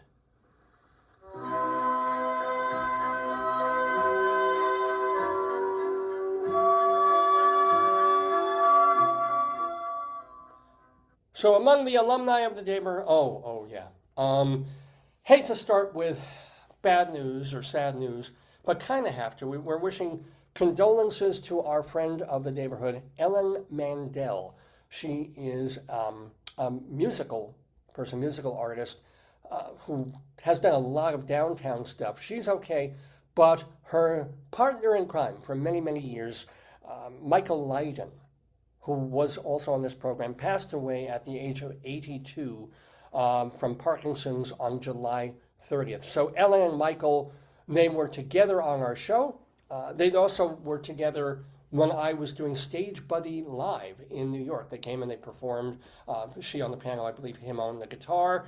And she used to refer to him as, quote, the handsomest man in the world. And when she said, he was a good-looking guy, but I always look askance and go, oh, he's a good-looking fella. But I didn't realize that was the name of a cabaret act that he was doing, and there was sort of an ironic eye lift when she would mention that. But this was a dude, man. Even more than as a musician, he's probably going to be remembered as a writer because he helped get Rolling Stone magazine off the ground. He was there when Jan Wenner was first putting the initial issues out and writing for them and writing major cultural stories about the Grateful Dead. He followed the Rolling Stones on tour during the period when the Rolling Stones were like the most important band in the whole universe. He also wrote a book about Ray Charles. He has another book about how the foundational groups, like, I've used that word a lot today, but like Motown and the Beatles and the Stones. So, yeah. And then for the past bunch of years, he grouped up with his second wife, Ellen Mandel, and they did a lot of cabaret, and they did some theater, and they worked together and apart on certain things. But they just seem to have a really, really great relationship. So we certainly wish our condolences to Ellen Mandel, and we say farewell to our friend Michael Lydon, who passed a little over a week ago. All right, onward to the living, which include our great old radio friend Bob Cudmore. Bob is going to be on Ray Graff's show on WAMC Radio in Albany, 90.3. This is going to be happening on Tuesday. So check WAMC's website if you want to tune in and listen in this coming Tuesday and hear our friend Bob Cudmore on the radio. That is on Tuesday. On Thursday, Eric Comstock and Barbara Fasano are doing, they're calling it 20 for 20. Not sure what the 20 is, but they're at Don't Tell Mama, which is where it all started for them, because they played quote-unquote higher-level clubs since then and put out record albums and everything, but they're going back to Don't Tell Mama for that 20th anniversary show of theirs. This is coming this Thursday, August 14th. From the 15th through the 17th, Christine Lavin is going to be at the Philadelphia Folk Festival as part of a group called the April Fools. So, of course, you're going to want to see Christine Lavin and the other folks playing their music. From now through, this would be next Sunday, or next Friday, excuse me, Jen Maxfield is going to be on NBC New York News, NBC TV in New York. Jen is still an anchor person, and sometimes she still does stuff, for NBC. The only bad part is that if you want to tune in to see her, she's the early shift. She goes on at 4:30 in the morning over the next week or so on in New York, it'd be Channel 4 NBC. Letting you know that you have just one more week to catch Danny Burston playing Herbie in Gypsy on Broadway. You also have 2 more weeks to see Call Me Izzy if Jean Smart is out and needs an understudy, because the understudy is Johanna Day, or another fine actress. So, keep checking for Call Me Izzy. Not that Jean Smart isn't doing a wonderful job, but if you want to see Johanna Day, make sure it's on the performance that Jean Smart isn't doing in Call Me Izzy on Broadway. Dick Cavett, his voice is being used in the play Jean and Gilda that is playing through the first week of September at 59E59 Theaters. That's a Penguin Repertory production. After 3 hours. Aladdin. Are you speaking in Morse code? Aladdin has music by Alan Menken, and that is on Broadway at the New Amsterdam Theater. Little Shop of Horrors has music by Alan Menken, and that is at the West Side Theater. Michael Garin plays piano at the Roxy Hotel Tuesdays through Saturdays. Vince Giordano and the Nighthawks play Birdland Mondays and Tuesday evenings. And, of course, Jim Caruso's cast party every Monday night at Birdland. Get your tickets at birdlandjazz.com. Evan Seplow is the founder and editor of StageBuddy.com. Seth Bissenhirsch does Seth's Talent Showcase. It's kind of like a open mic that he does every Tuesday night at Don't Tell Mama. David Sheward writes for TheaterLife.com, CulturalDaily.com, and the most important one, TotalTheater.com, while Charlie Gross and Leslie Hoban Blake do Two on the Aisle on YouTube. Vicky Quaggy hosts Late Night Catechism, well, she co-wrote it, in Chicago, and she does some other shows there too. And want to let you know there was Ann Arbor, man, Ann Arbor, that is her radio name, her real name's Nina Price. She is still on KFJC Radio in Los Altos Hills, California. And I realized this because I was Googling around to listen to some rare and unusual Tom Lehrer since his passing. And because of his passing, she replayed a Tom Lehrer tribute that she did back on his 90th birthday.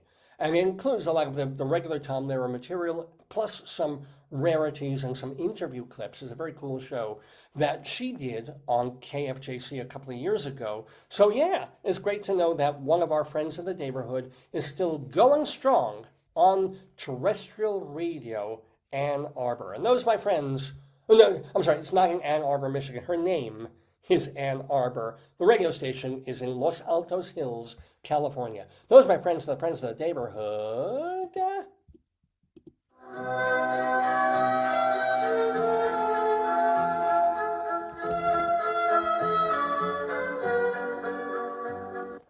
All right, so, hon, we've done a bit on this episode of Dave's Gone By. Looking up yard sales fee. There's one. We went to the same street as last time. Yeah. Except it closes at 1, so we're not gonna. Well, we could, if we really motor, because I've got just one more segment. Okay, And then I'll put it in your. Put it in my thing. Put it in my Yeah, thing. put it in your thing. Don't say anything, don't say Yeah. any words. Yeah, go. Okay, you can go. I got it. So, we did have Rabbi Sol reading from Spock Messiah. We have Rabbi Sol interviewing Henry Naylor. We had our Greeley That's Times. 6 minutes away, so maybe we can. Maybe we can do it. Yeah, we'll go there anyway. And yeah, somehow we filled 3 hours with. The story time was interesting, but unusual, yes. Well, didn't you used to write Kirk and Spock stories with Debbie, my roommate. back in college, She right? wasn't my roommate. She was lived in the. In the dorm. I used to. Got stuff in there. My wife is opening up a. We got little toy. What's in there? Let's see. Hold on. Were these the things that came with the mini things, or some other time? Let me show that. That's What? a soft pretzel. Oh, look at that! Oh, ew! I know this is supposed to be mustard. Oh, look! It showed the blueberries. All right, hold on. Give me that. I'll take that back. Well, I haven't shown it. So this is a pretzel that came all over itself. Oh, it's upside down. That's why. There we go. Then we have. That's the container. There's a container for the pretzel. There it is. It makes no sense. I don't know where we got these things. Yeah. It looks like a root beer float. And then we got this thing. Oh, it's supposed to be a pretzel nugget. Oh, a nugget with Pretzel mustard. bite. Yeah. Pretzel bite. And then of course Dole blueberries there. These are very foreboding. I would not want to run across these blueberries in an alley. No, they Look just- at them. No, that's scaring my up on fingers. Here. So take those back, please. And any other items I'm gonna of keep looking. wonder in your? There's more blueberries, right? That's the pretzel nugget. I'm gonna keep looking while you Yeah. talk. So the only thing that we really have left to do is our Colorado Limerick of the Damned. And this is because my wife and I lived in Colorado for a little over a decade. Oh, Lord. And while we were there, I just took it into my head to write as many short poems, 5-line limericks, about as many places in Colorado as I possibly could. Big cities, little towns, ghost towns that no longer exist. And this has been a few years now. I've got well over 300 of these, and I bring you a new one every single week here in the Daverhood. So, what did you find? Oh, jeez, David. What did you Oh find? my God, these are the things I like from my little book. Give me the toilet pack. You bet. I hope you don't have a lot because you don't need it for that. Okay. So I remember these. These were very cute. We got these in one of these book loans. These little stickers of books, and then a chicken reading a book, and then more books, right? And then read more books, and then a cat reading a book I forgot I had these. and sipping coffee, and then hello, I'm reading. Go away. I should just wear this all the time. You know? Like if I have office hours when I'm teaching, like, hello, I'm reading. Go away. I can't believe I found these. I'm so happy. Yay. I love it. See, it's like a little extra surprise. You forgot you had them, and then you realize you have them. So yay. All right, well, I did not forget that we have a limerick to do for Calcite, Colorado. Calcite, Colorado. I'm going to tell you a little bit about the town, and then I'm going to read a poem that is, that is kind of R-rated and nasty and horrible and sick, just as limericks of the damned are supposed to be. A limerick is a comic verse of 5 lines, in which lines 1, 2, and 5 will end with words that rhyme, and likewise verses 3 and 4 also end with words that rhyme. So this is a limerick. Rocky Mountain,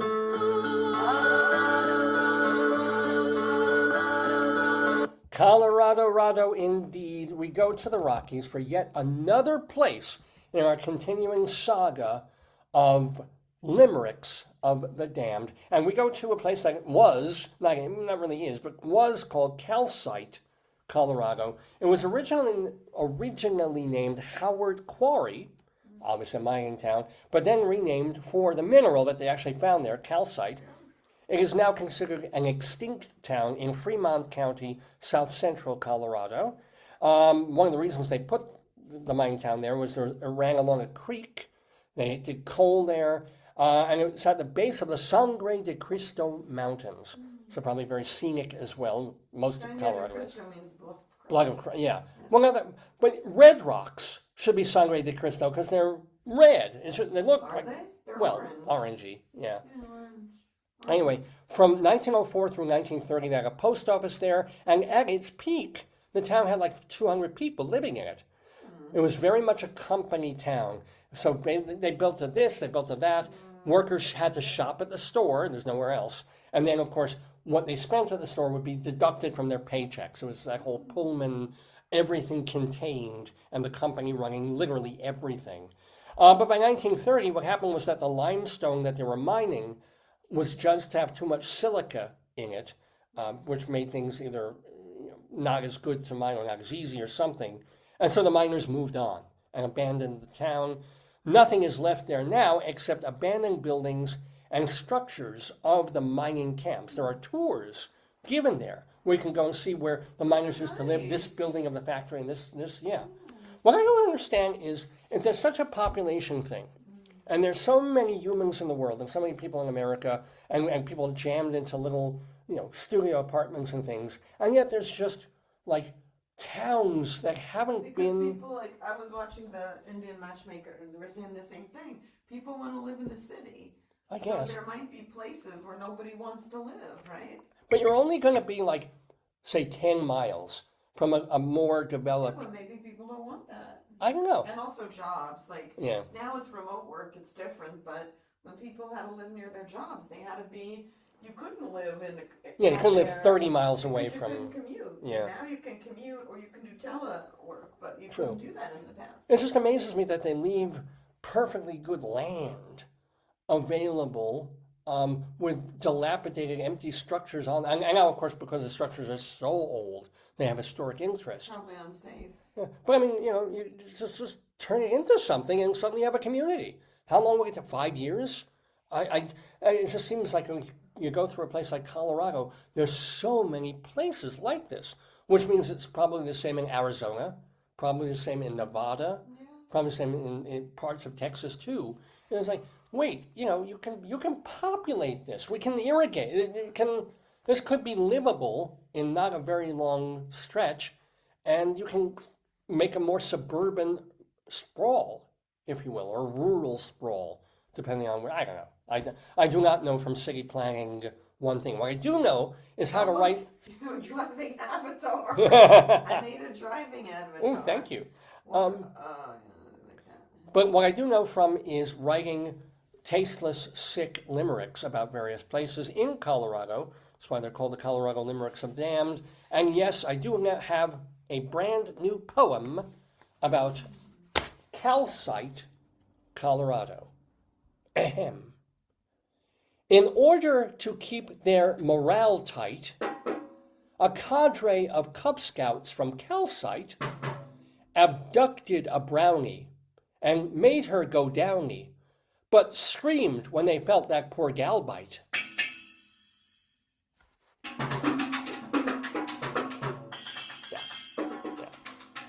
Verbally, it was not terribly offensive, just the idea of Cub Scouts abducting a brownie and doing things to her. Yeah, okay. If you have a problem with my limericks or anything else... Give us a little car on your thing. Oh, it's so cute. That's us. Yay. You can write to me, davesgoneby@aol.com. When you ended, you could close the door on your show. Oh, I'll slam the door closed on this one, yes. Shut the door, shut the front door. Not the front. So davesgoneby@aol.com. This is Ninja. That'd be more fun if you weren't wearing pants, but yeah, let's see that. Ooh. Ninja. It's more like bicycle riding, We but... got 12 minutes of exercise tonight.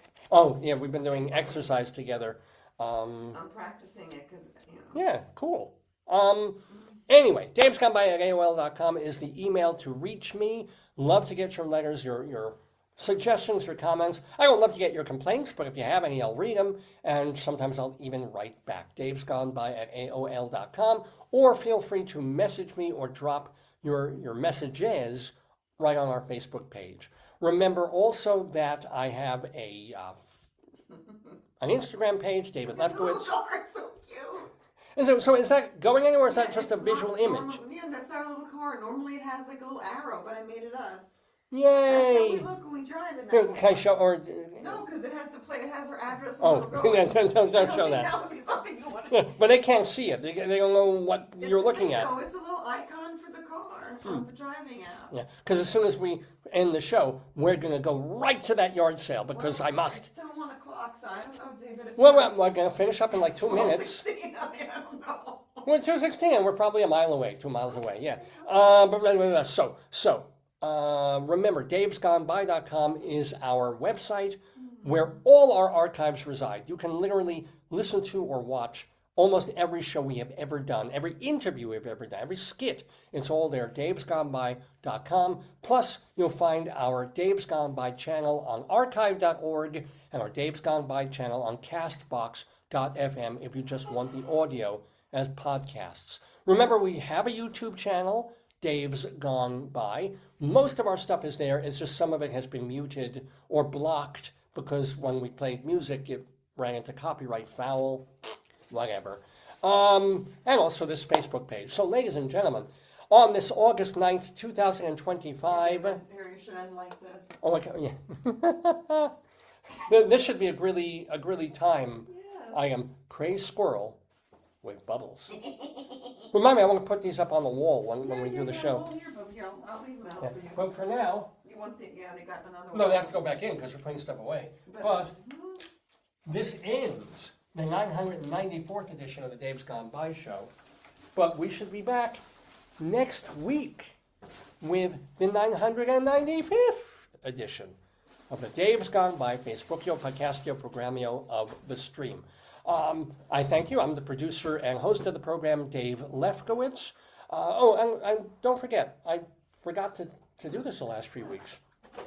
If you want to read my stuff, my plays, my songs, well, the lyrics to them, if you want to read the articles I've written, the celebrity interviews I've done, go to davelefkowitz.org, davelefkowitz.org. Hundreds and hundreds of pieces of work are there for your enjoyment. Again, it's all, I'm like Tom Lehrer at this point. I'm not going to get on Broadway. I'm just going to produce my stuff, so I'm putting it out there for you to read and enjoy. Go, please. And if you want to put it on as plays or do my song, just let me know. I'll be there. Be there with bells on. They did it in I won't Chennai. tell you where I put the bells. They did it in Chennai. Yeah.